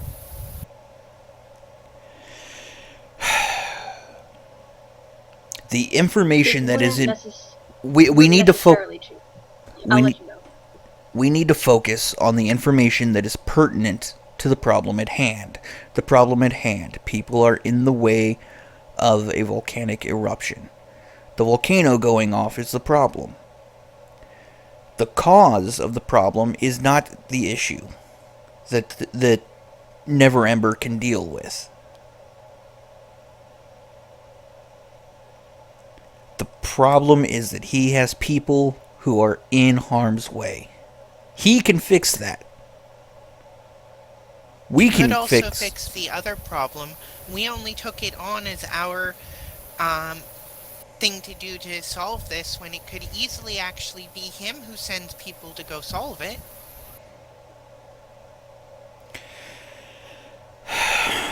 And then you're back to the problem of why of the motives of the people being sent. Yeah, but how These can we be stones- sure of our motives? I mean, we've got lots of people here that we don't really know. I mean, how does anyone here know that you don't want to take it and use it to try to get to the plane of fire? We don't. And that is a problem. We either have that problem with 8 people, or we have that problem with 8,000 people. What's easier to deal with? 8 or 8,000? But 8,000 people have their head on the block here.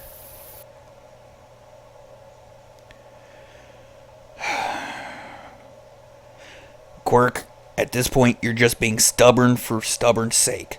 We are not telling him, and that's where I'm drawing the line.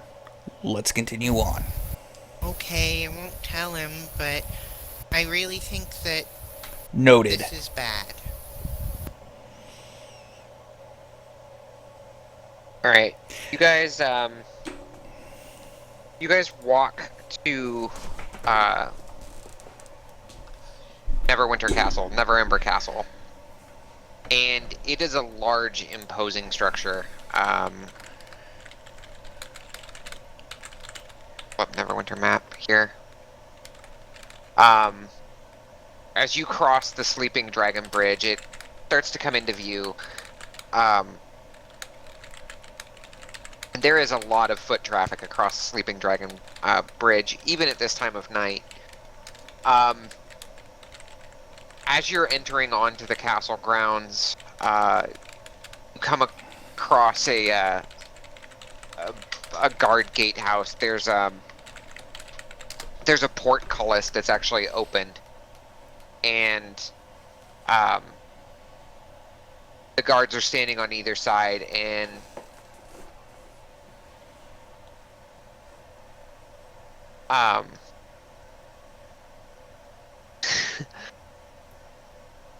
they stop you.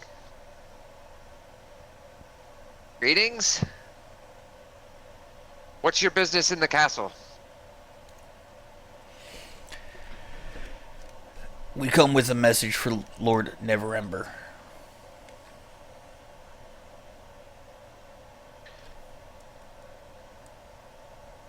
Okay, and what's your message? There is a clear and present danger for which he needs to evacuate a certain section of the city. Are you talking about the volcano? There is also another danger that he needs to be made aware of. I would like to not speak of it in such a public area to prevent a panic. Alright, alright, he looks around at the other guard, and he whistles real quick. Sorry if that just killed everybody's ears. And two other guards come over, and he looks at them and says, "Escort this group to Lord Neverember. May want to screen them first. They're talking about clear and present dangers."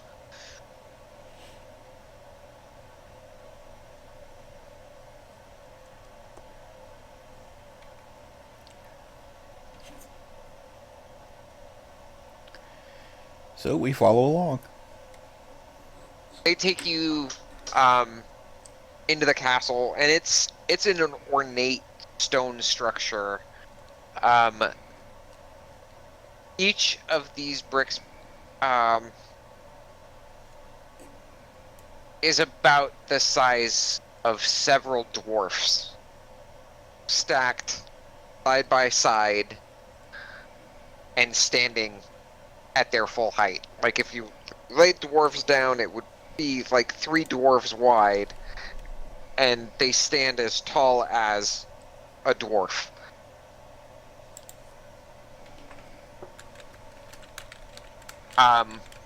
There are pictures and tapestries lining the walls. And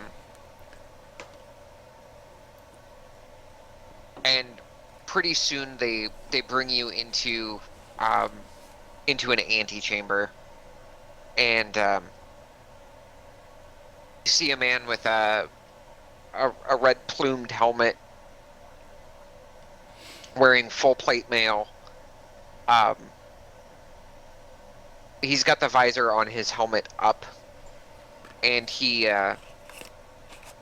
greets you, shakes your hands. Eric Givenley, Captain of the Guard.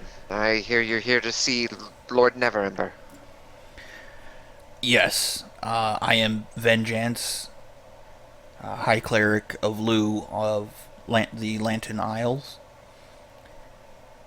This is Quirk of the Plane of Air. Hello, I'm Quirk Phoenix Born, representative of the Plane of Air in the Phoenix Accords with the Plane of Fire. Okay. And what business do you have with the Lord? So, are we in like a side room? Yeah, you're in an antechamber, like a screening room, basically. All right. Prior to getting into the throne room. There are 2 issues at hand. First, of course, the volcano, which I'm sure you're aware of. However, my friend's research here shows that it, in the past, caused a rupture within the city itself, and people living in and around that rupture are in obvious danger and should be evacuated. The second issue, magic is starting to fail.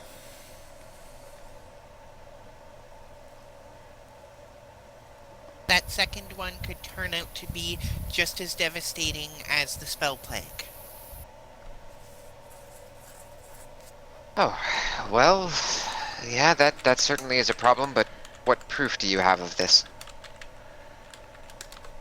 So, Quirk is going to look over at Ben and shrug his shoulders. If I may be allowed to cast a spell.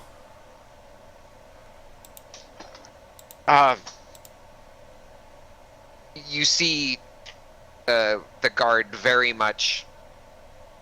This captain puts his hand on his weapon, just ready to draw and slice you down if it goes awry.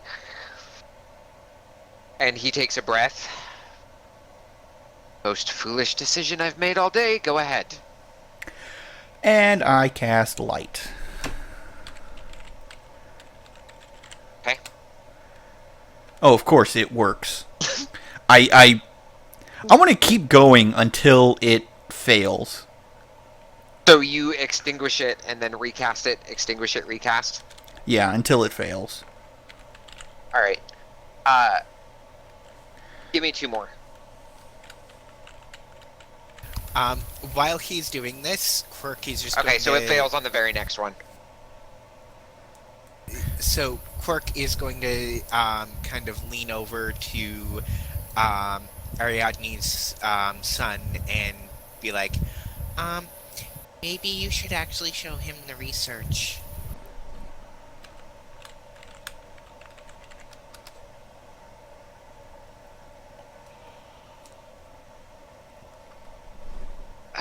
Samior looks at you, Quirk, and is like, I think our friend here has the idea well in hand.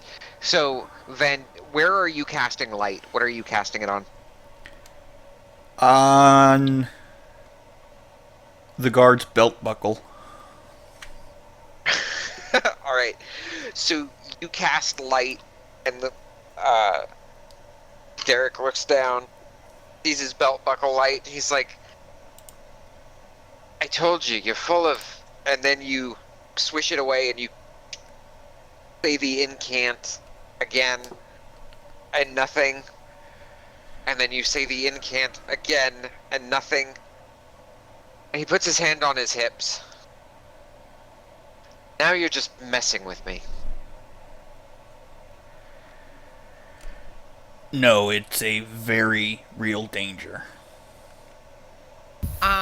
Yeah. If you would, I might be able to help with this more directly. He looks at you.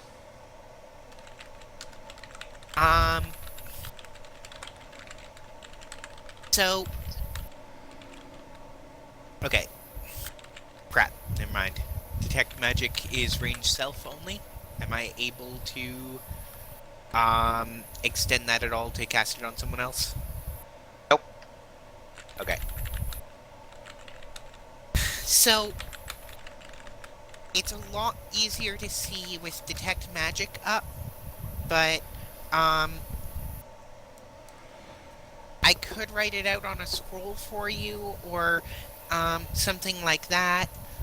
Or if you happen to have anyone who has one on hand, if you take a look at the weave, you can see the holes in it.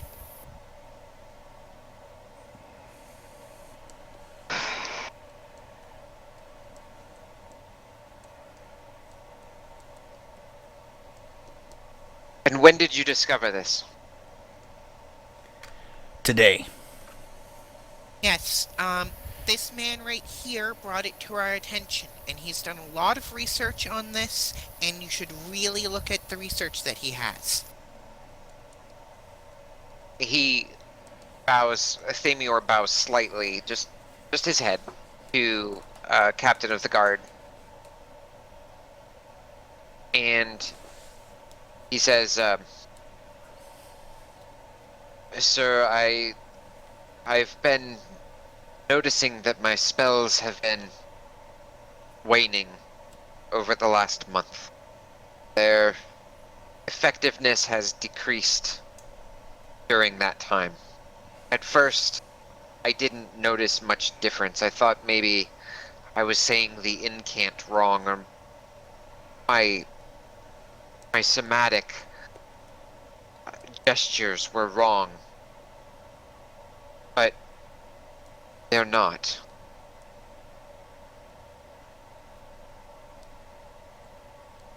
Certainly the Magister could verify our story. And Captain of the Guard looks back and forth between all of you.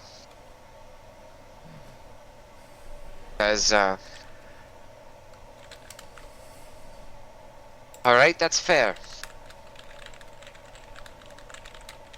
But we will have guards standing by. You understand?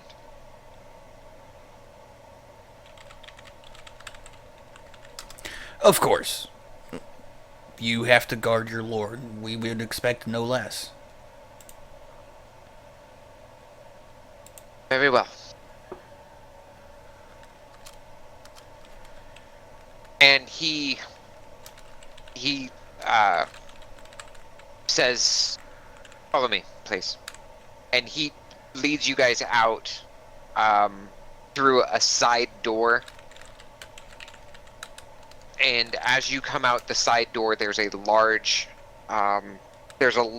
double doorway with a red velveted carpet leading all the way up onto the throne room.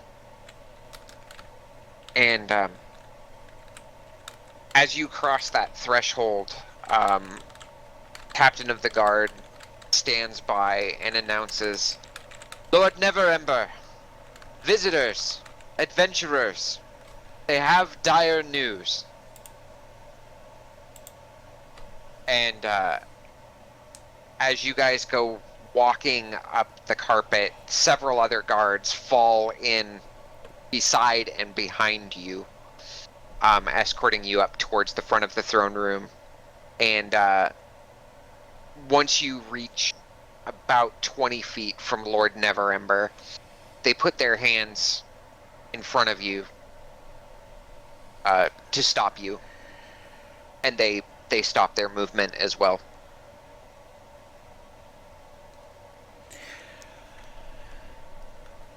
Ven bows, although he doesn't kneel because he obviously doesn't owe fealty. Well, and Lord Neverember is not actually a king either. He is just a lord, but he is the lord of Neverwinter. Yes, but Ven doesn't know this. He doesn't know specifically what type of governing body there is here. But he bows. Luke bows as Fork well.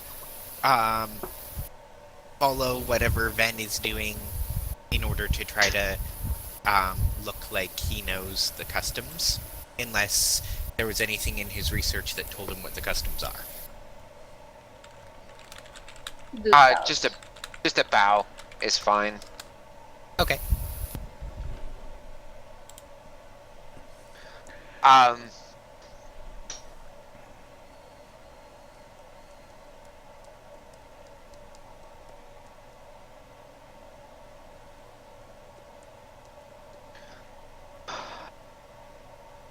So, Lord Neverember is a handsome man. He's wearing a circlet with gray and blue tunic and pants. And he gestures his right hand out towards you and says, "Welcome to my court. Please, state your business." Lord Neverember, it has come to our attention that there are individuals that are living in and near the rift that was created the last time Mount Houghton erupted. And there is a current, clear, and present danger of which I'm sure you are aware of it erupting again, possibly sending lava in that same direction. It is recommended that evacuation of that area take place. Secondly, magic is failing, both divine and arcane. Well, as far as Mount Hoteno goes, I can issue an evacuation order for that section of the city. Yes, that 50 years ago when Mount Hoteno did erupt, it did create that channel of the city, in the city, which is unfortunate, but these things are to be expected when you live near an active volcano. I will issue the order right away. And you see beside Lord Neverember, a scribe is, starting to write some of this stuff down. We may be able to help you with that issue. I am a representative of the plane of air in the Phoenix Accord with the plane of fire. He holds his hand up. I just need the details. I don't need to know your entire history. Well, this is pertinent to what I'm proposing. We're going to be going to the volcano, and I'm going to make use of my influence through the Phoenix Accords to try to work with the Plane of Fire to try to resolve this.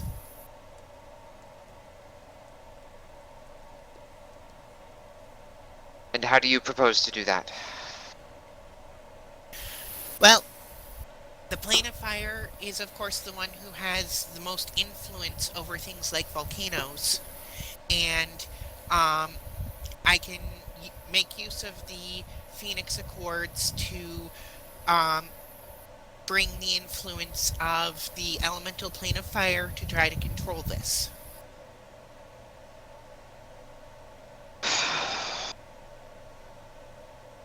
Bringing beings from other planes of existence into my realm is not generally looked favorably upon. Oh no, they don't have to come in. They can exert their influence. They already do, otherwise there wouldn't be a volcano there. Ah, I see. I will trust you to do with the volcano as you see fit. It is in my domain, but outside of it, if you understand.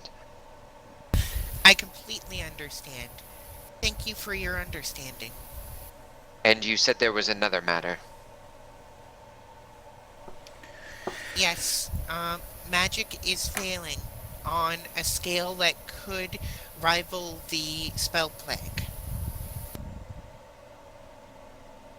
You see his eyebrows raise and he kind of tilts his head to the side. This is hard to believe. Surely, but It's starting off slowly, so there's time to deal with its effects, but it's definitely an issue. and how do you propose we fix this issue? Well, this good man here, a fine citizen of your um, very great city, um, he's the one who brought it to our attention, so I think we should let him explain. Thamior steps forward again, looking at both of you. And then he looks up at Lord Neverember, and he says, my name is Thamior, Lord. I am a wizard, and I have been practicing my craft for a long time. Although, I must admit, I am not a wizard errant. My primary studies have been here in the city.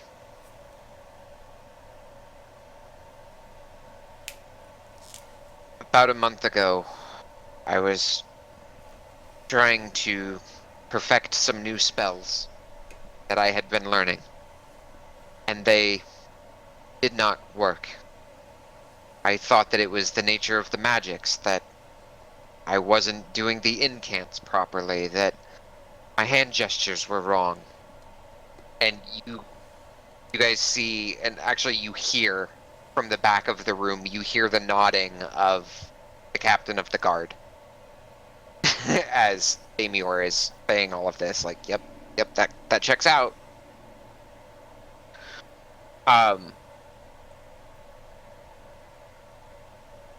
But I tried my other magics, Lord. And they worked. But as the days wore on, more spells were failing, including cantrips. The spells that I used the most, they were failing as well. Your Magister should be able to corroborate my story.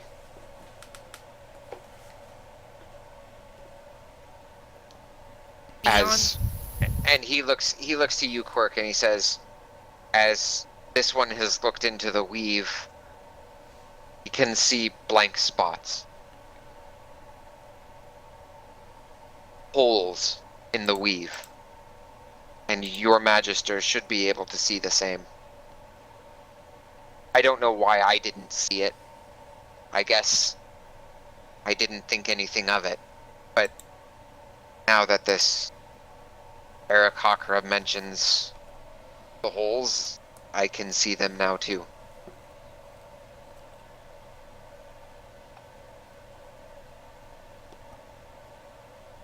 Lord Neverember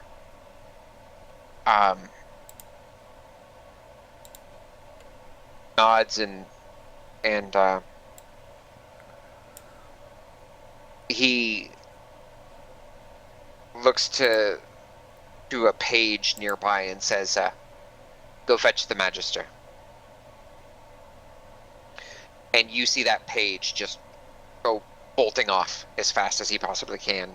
Young kid, probably 15. He nods real quick and then just tears off out of the room.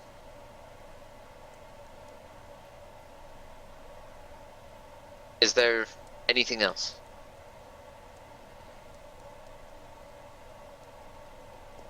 I think that's it for now. Thank you for listening to us, and you do a really good job here. Just want you to know that. Thank you. Others are not as inclined to agree. Well, you have definitely earned the respect of the plane of air.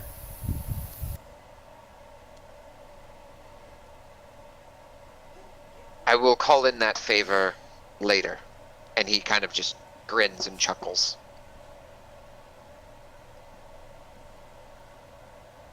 No, Akiva, bad. Bad, Akiva. I made a pun in the chat. If Mystra is the goddess of magic, is this problem Mistraius? Bad, Akiva, bad. Akiva, no. Stand down.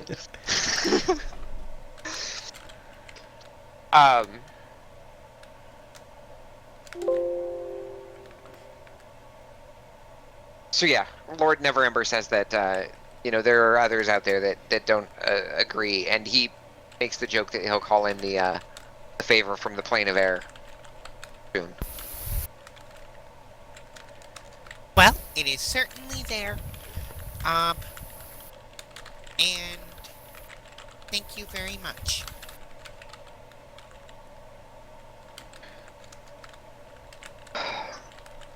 Should I need to contact you, where can you be reached? We have much travel ahead of us as we seek our own answers to these issues. As long as magic is working, ascending could find us. Otherwise, we will probably be traveling possibly all over the continent.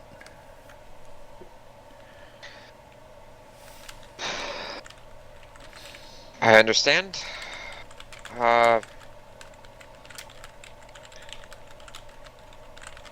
Very well. Will you be in the area for the next several days at least? Yes, if not within the city, then over by the volcano.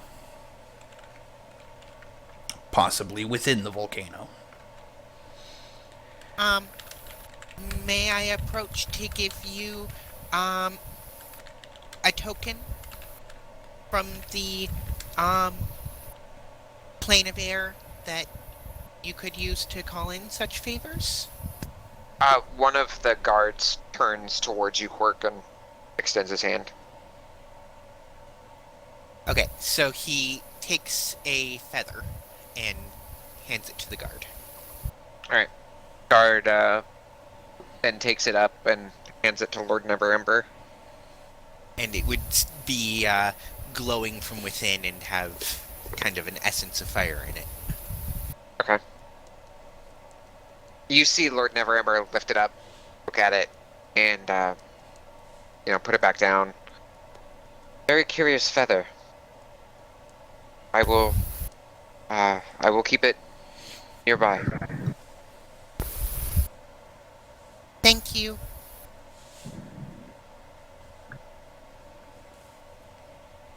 If there is nothing else, then you are dismissed.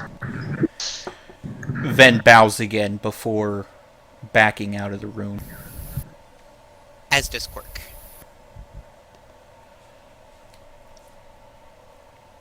All right, Luke. Anything? I don't know if Luke has come back yet. He said he would be right back. Okay.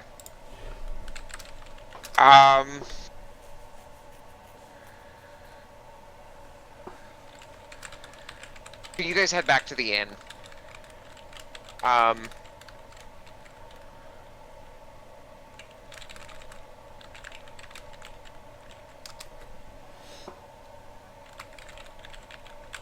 take a look at something here real quick.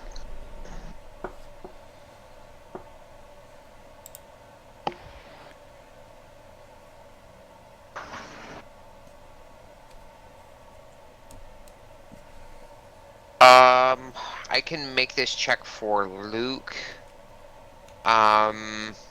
Quirk and Ven perception check.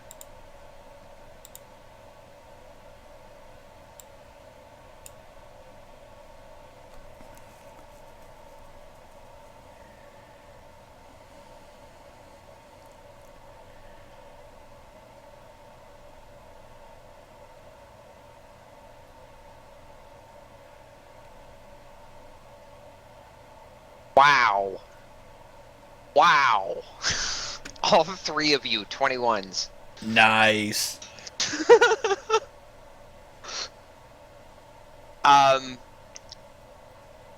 So in unison, as you're walking back towards the Sleeping Dragon Inn, you see a figure with brown robes, white hair, holding a sign that says "The end is nigh" in every language. Similar to before, even though none of you three have seen it before. As people walk past him, he's following them with the sign. Not following them, but he keeps Keeping the it sign turned turning towards towards them as they pass. And as somebody passes him in the opposite direction, he does the same thing. I'm going to insight check him to see if this has anything to do with our quest, or if this is just one of those random crazy people. Okay. Quirk is going to walk straight up to him and say, "Look, we're working on it already." Then with that insight check, yeah, you have the feeling that this is probably something to do with your guys' quest.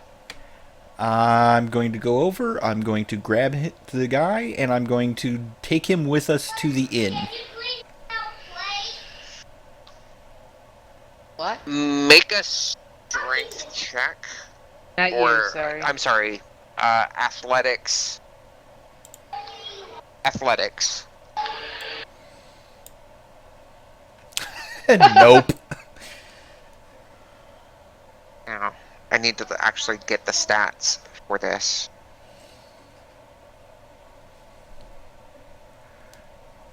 Oh look, I just tried to grab Lou himself.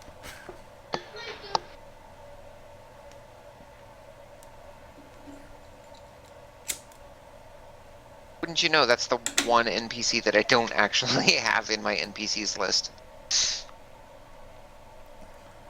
Oh, so he is a god. Okay. I didn't say that.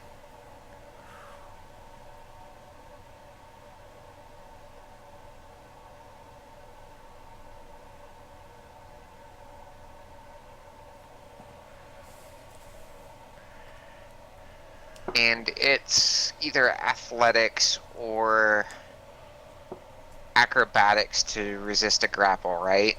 Correct, his choice. Well, your choice, Okay. but Yeah, it's the same.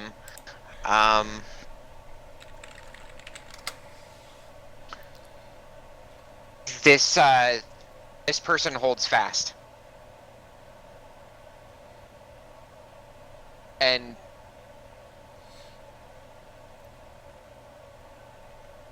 roll me perception checks, guys.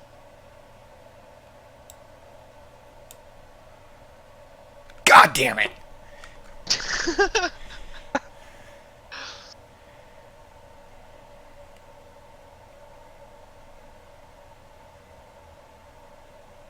Oh, and I would need to do that for Luke as well.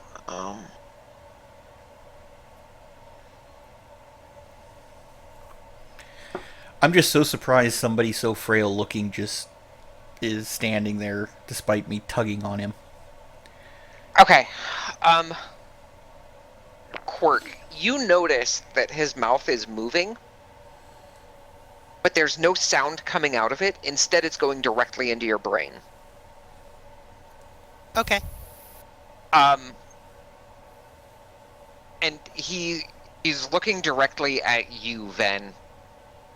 And he says, "Why are you trying to take me?"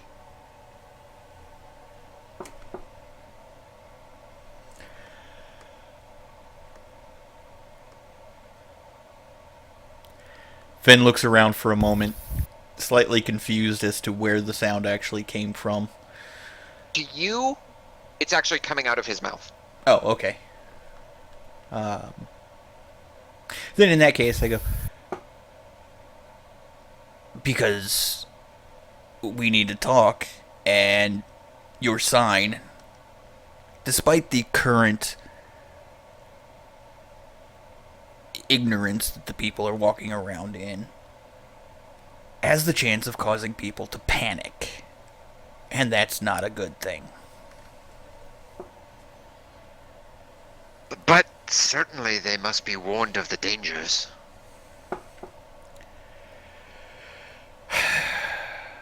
Am I able to read his lips enough to tell that what he's saying? All three of you are hearing it. Luke, Ben, Quirk. All three of you are hearing it. Quirk, you're the only one that is noticing that there's no actual sound coming out of his mouth. Okay, so It's all just being projected. So Quirk is going to turn to Ben and be like, "See? I totally agree." Causing a panic is only going to bring about the destruction faster.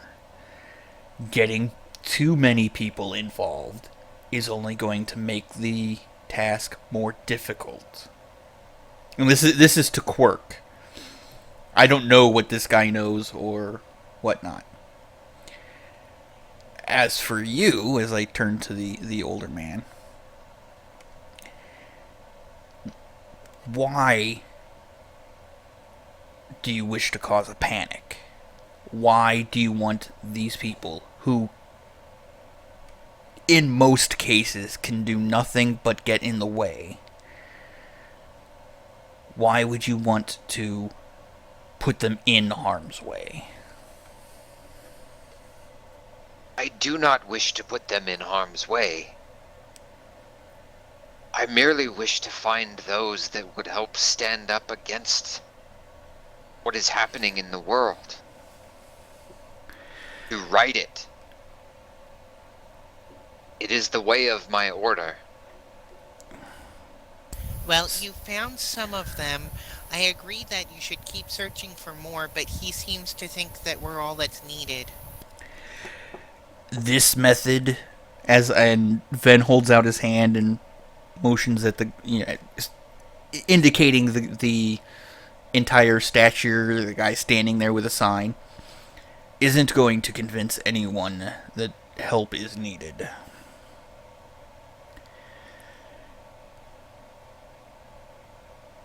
He's right. If we didn't already know that there was help needed, we probably wouldn't have paid attention to you. I don't understand. This has worked in the past.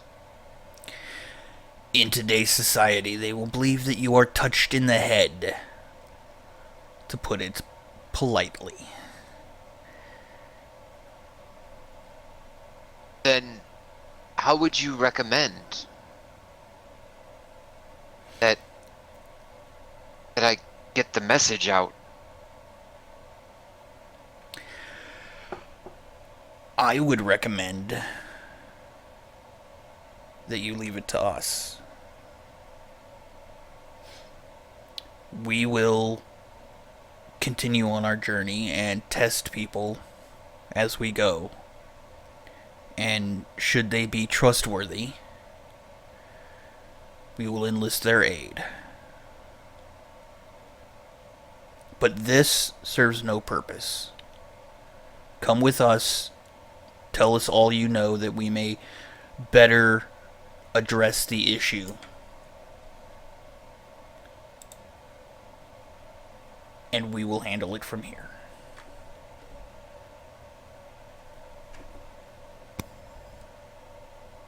I believe, then, that if you are looking for those that are capable, there is nothing more I need to do here.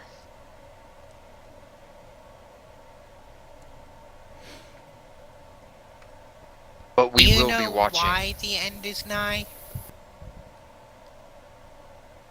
I do. And it's for the same reason that you are searching for those. And you hear a... Quirk, you have the Life and Death Lifestone with you? Yes, I do. You feel it vibrating in your bag. Yeah, so we're also looking for the place that it has to go to in the end. And if you know where that is, we've got an idea that it's probably in the Underdark. But if you could help us get closer to it, that would be super appreciated and would really help.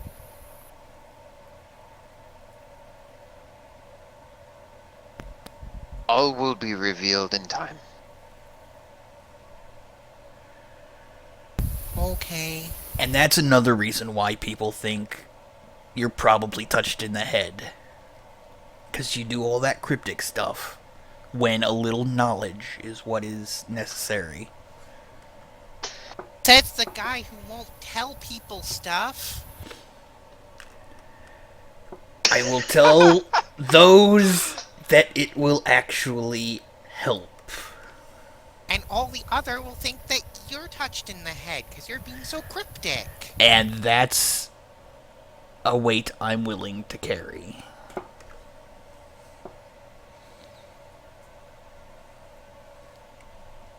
I don't know, I still think it's easier to just be straightforward with people. I wish that I could be more straightforward. By being more straightforward, I put myself in danger. Yeah, 'cause you're probably on the side with the gods, right? So you can't interfere so much? You see him basically hold his hand out and shrug a little bit. I'm and going give you the essentially gesture. I'm going to go with the insight. Is the guy a god? Roll it up.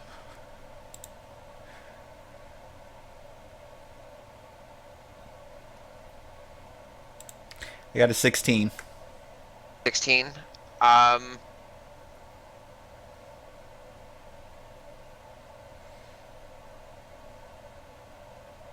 by.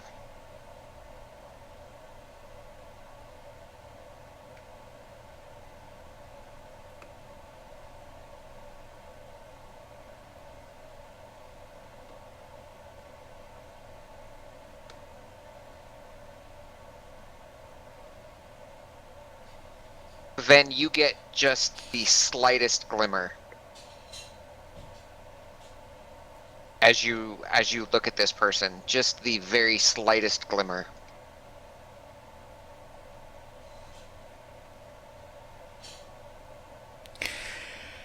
Ven lets him go. Brushes his where he was gripping onto the guy's clothing, smooths it out, pats him on the shoulder, and just walks away. Quark is going to lean into him and be like, I think he should watch out who he manhandles.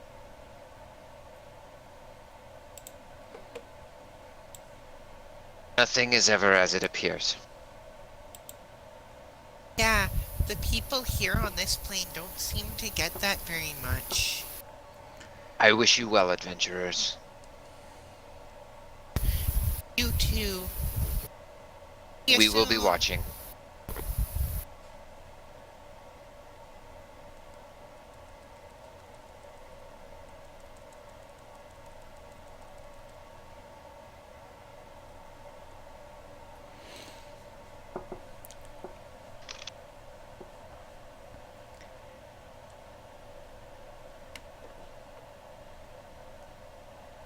Okay, so you guys head back to the inn.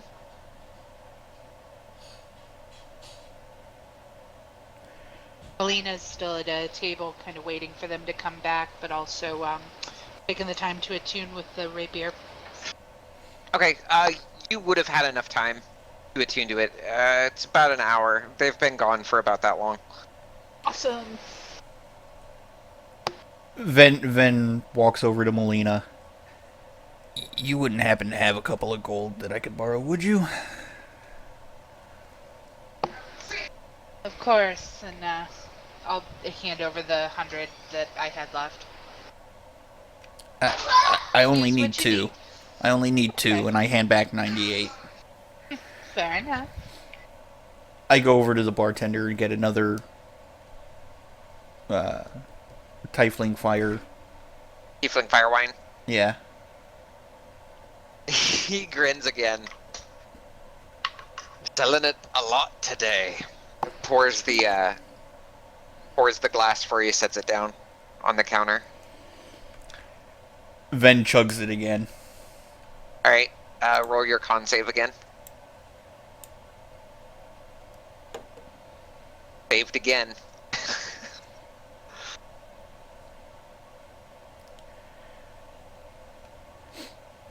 And I go sit with Melina. Quark is going to come in and kind of pat him on the shoulders and be like, it's okay. Not everyone can be really good at guessing when they're talking to someone important. You have no idea, Quirk. He's not just on the side of the gods. He works directly for them. Sounds like I missed something interesting. Crazy guy on the street holding a sign saying the end is near. Turns out, yeah, angel of some sort. Very interesting. Did you shed anything new, or just what we already know? Pretty much just what we know. Well, kind of. He did suggest that we should still be looking for more people to help, so we're not exactly the God's appointed representatives of all of the material plane. No one can do everything, Quirk.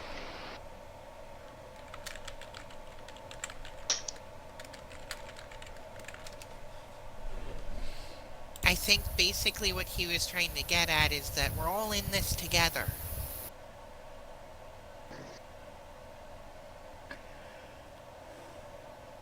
This problem is bigger than any of us. It's bigger than Toril, even the Abyss is scared of this.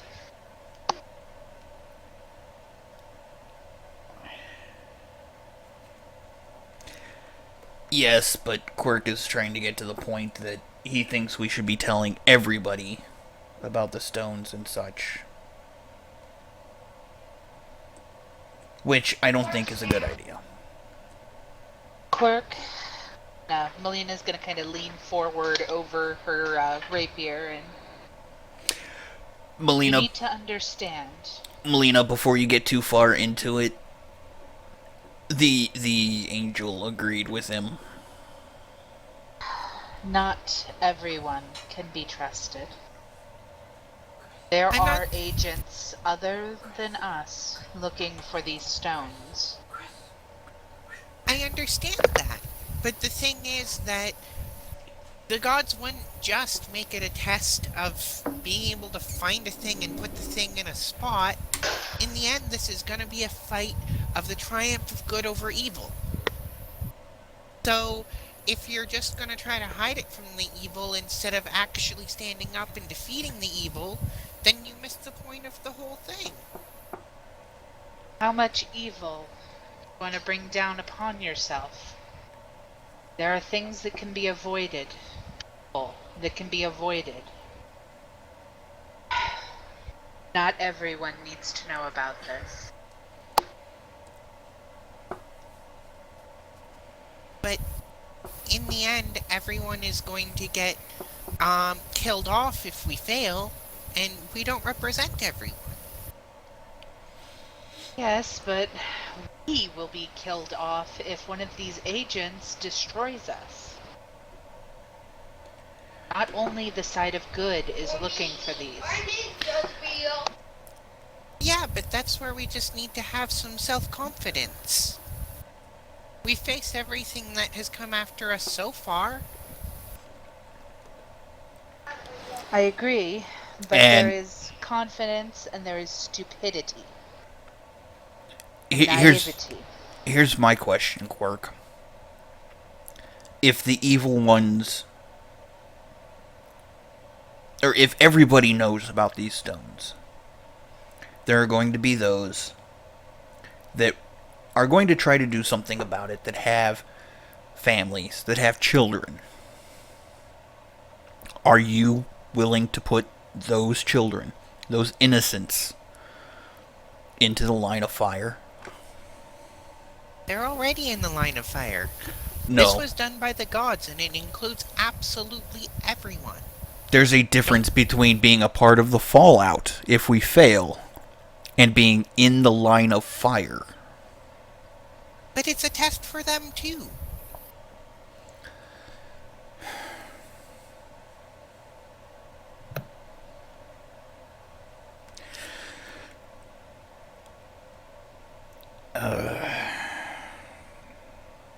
This wasn't a test made for the champions of the material plane to prove that they're good enough.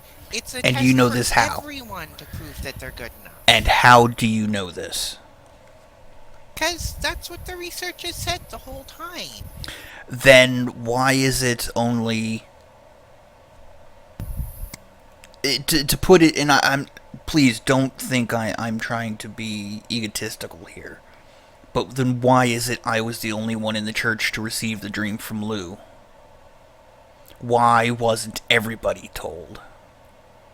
Because the gods aren't allowed to interfere on a large scale.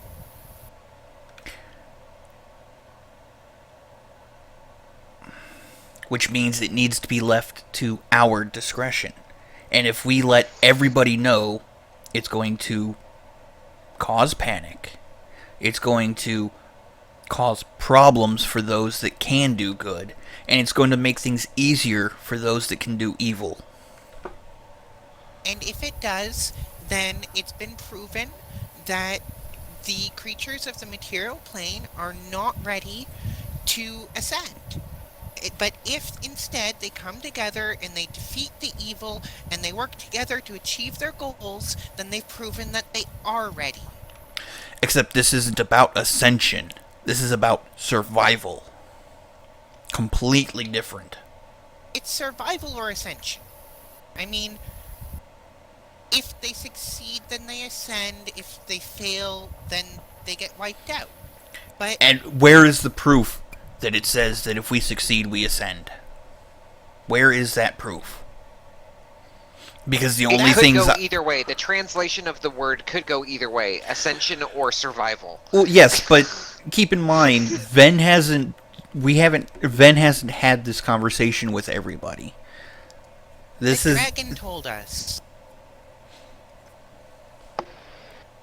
Either way, I don't remember both that part of of the you, conversation. But then again, I did walk away early. either way, if this group, wishes to succeed, careful. Being reckless, the path to ruin, and we all know this.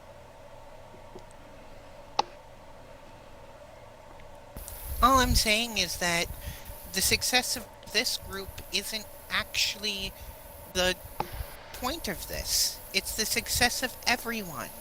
We're just one group that's trying to do it. True, but I don't know about you. I'd kind of like to survive this encounter.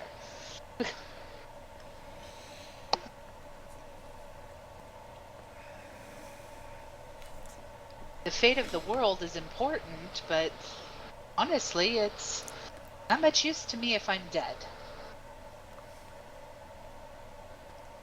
Melina's just gonna kind of sit down and frown a little bit. Right now, death is only temporary. I mean, we've got all kinds of magics that can undo it, but that magic will be gone if you don't succeed at this. So, in the end, it's more important that someone succeed than that any one of us actually survives it. The biggest problem I have with your arguments, Quark, is that you don't live in this plane. You live in the plane of air.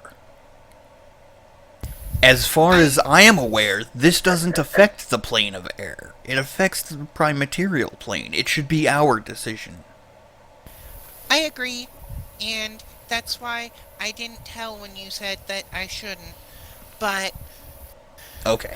Just so long as we understand that. yeah, but I guess I'm kind of here as an advisor, and I advise that you should really look to the rest of the people here, because they have just as much in this as you do. Look, I agree that there are some people who need to know. However, I don't want to go telling everyone, because there are some who will do nothing more than panic. There are others that will use that panic for evil means. We need to be careful with who we tell. Okay, then just one last thing. Who are you to decide who those are? That's why I like to err on the side of not telling anyone unless the group decides it's okay to tell them. Okay, then we should have group discussions on this. Agreed.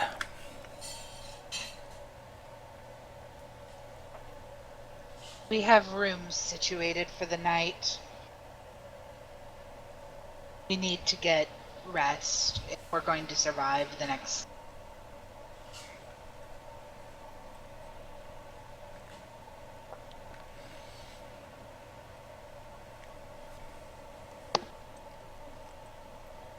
Do we have rooms? Yes. Okay. Just making sure, because I don't remember actually getting rooms.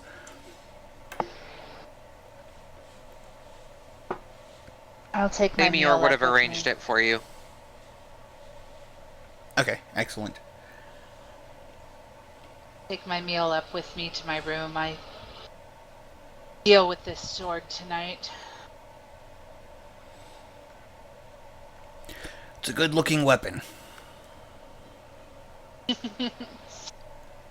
I'm gonna pick it up and kind of mutter a light and abyssal under my breath and watch the flames come to life. And You see the bartender panic.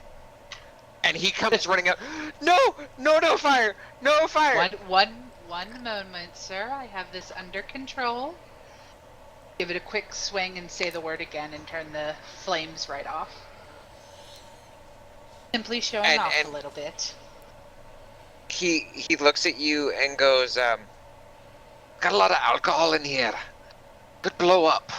You understand? yes. I apologize, sir. I'll be more careful in the future. That's Me a and the really sleeping cool dragon sword. in, thank you kindly. And he bows.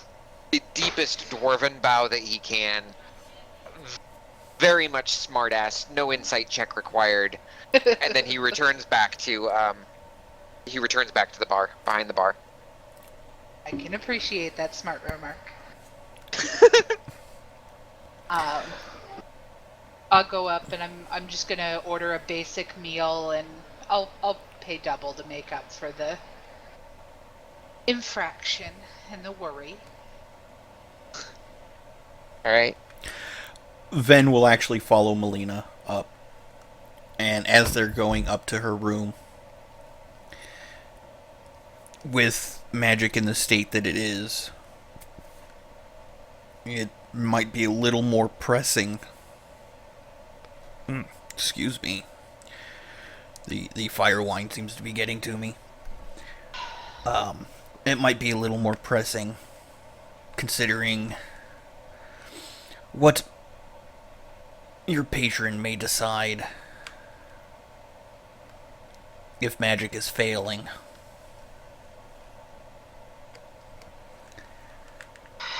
We have other options. I'm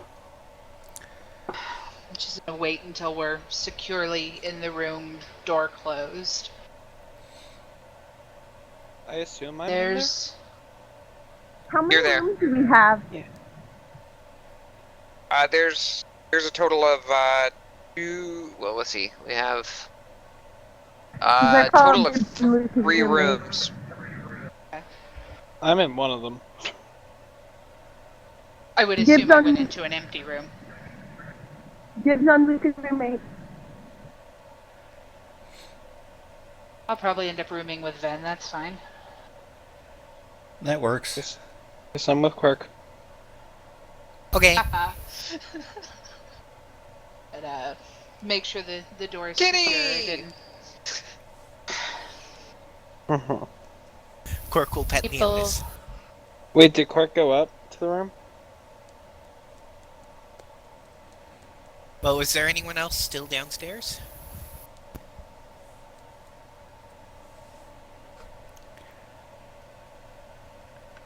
Not that I heard. Okay, then I guess he'd go upstairs.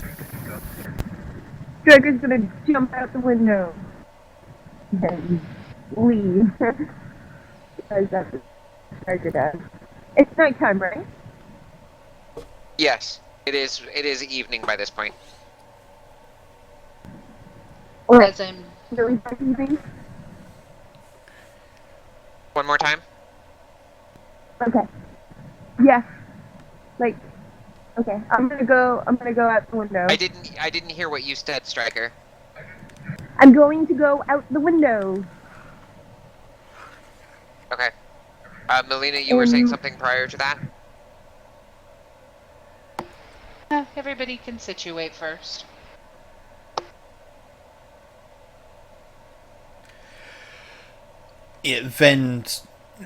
Ven's discussion with Melina is just going to focus on her patron and that sort of thing. So, Okay. Striker, go ahead and do your thing. I'm going to find the Temple of Saloon. Alright. There are lots of temples on the streets, and seems like there's a temple or not a temple necessarily, but a shrine at every corner. And you eventually come to a shrine of Saloon. I would like to go to the one that's like the closest. Like I'm looking from the rooftop, I guess, of the inn, and I'm trying to get like a good vantage point and see where it is. I'm gonna go rooftop Okay. because I haven't done this in a while. Okay. Yeah, there's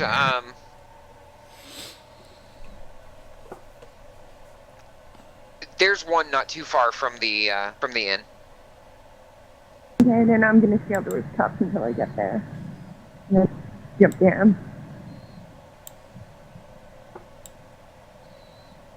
Okay. And I do prayer. I go in that prayer. And what are you praying specifically? I'm looking for guidance in the night. Yeah, because I'm thinking I might go check out the area, do some scouting and stuff. So I'm asking for guidance from soon about exploring at night.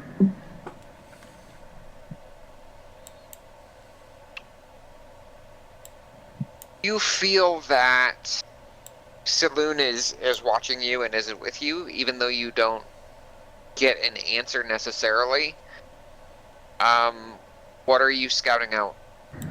I just want to go see like the area and like see how close I can get to the volcano, see what's around, like check for dangers or anything like that. You would have to walk for several days in order to get to the volcano. Okay, so it's several days.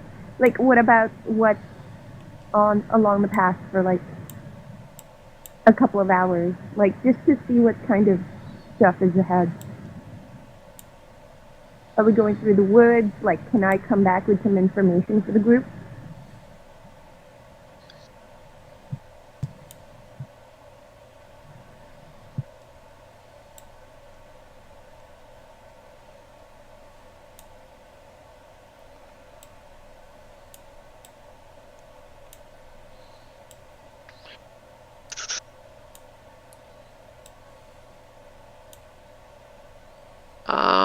Actually, let me pull up Faerun large map, Riker.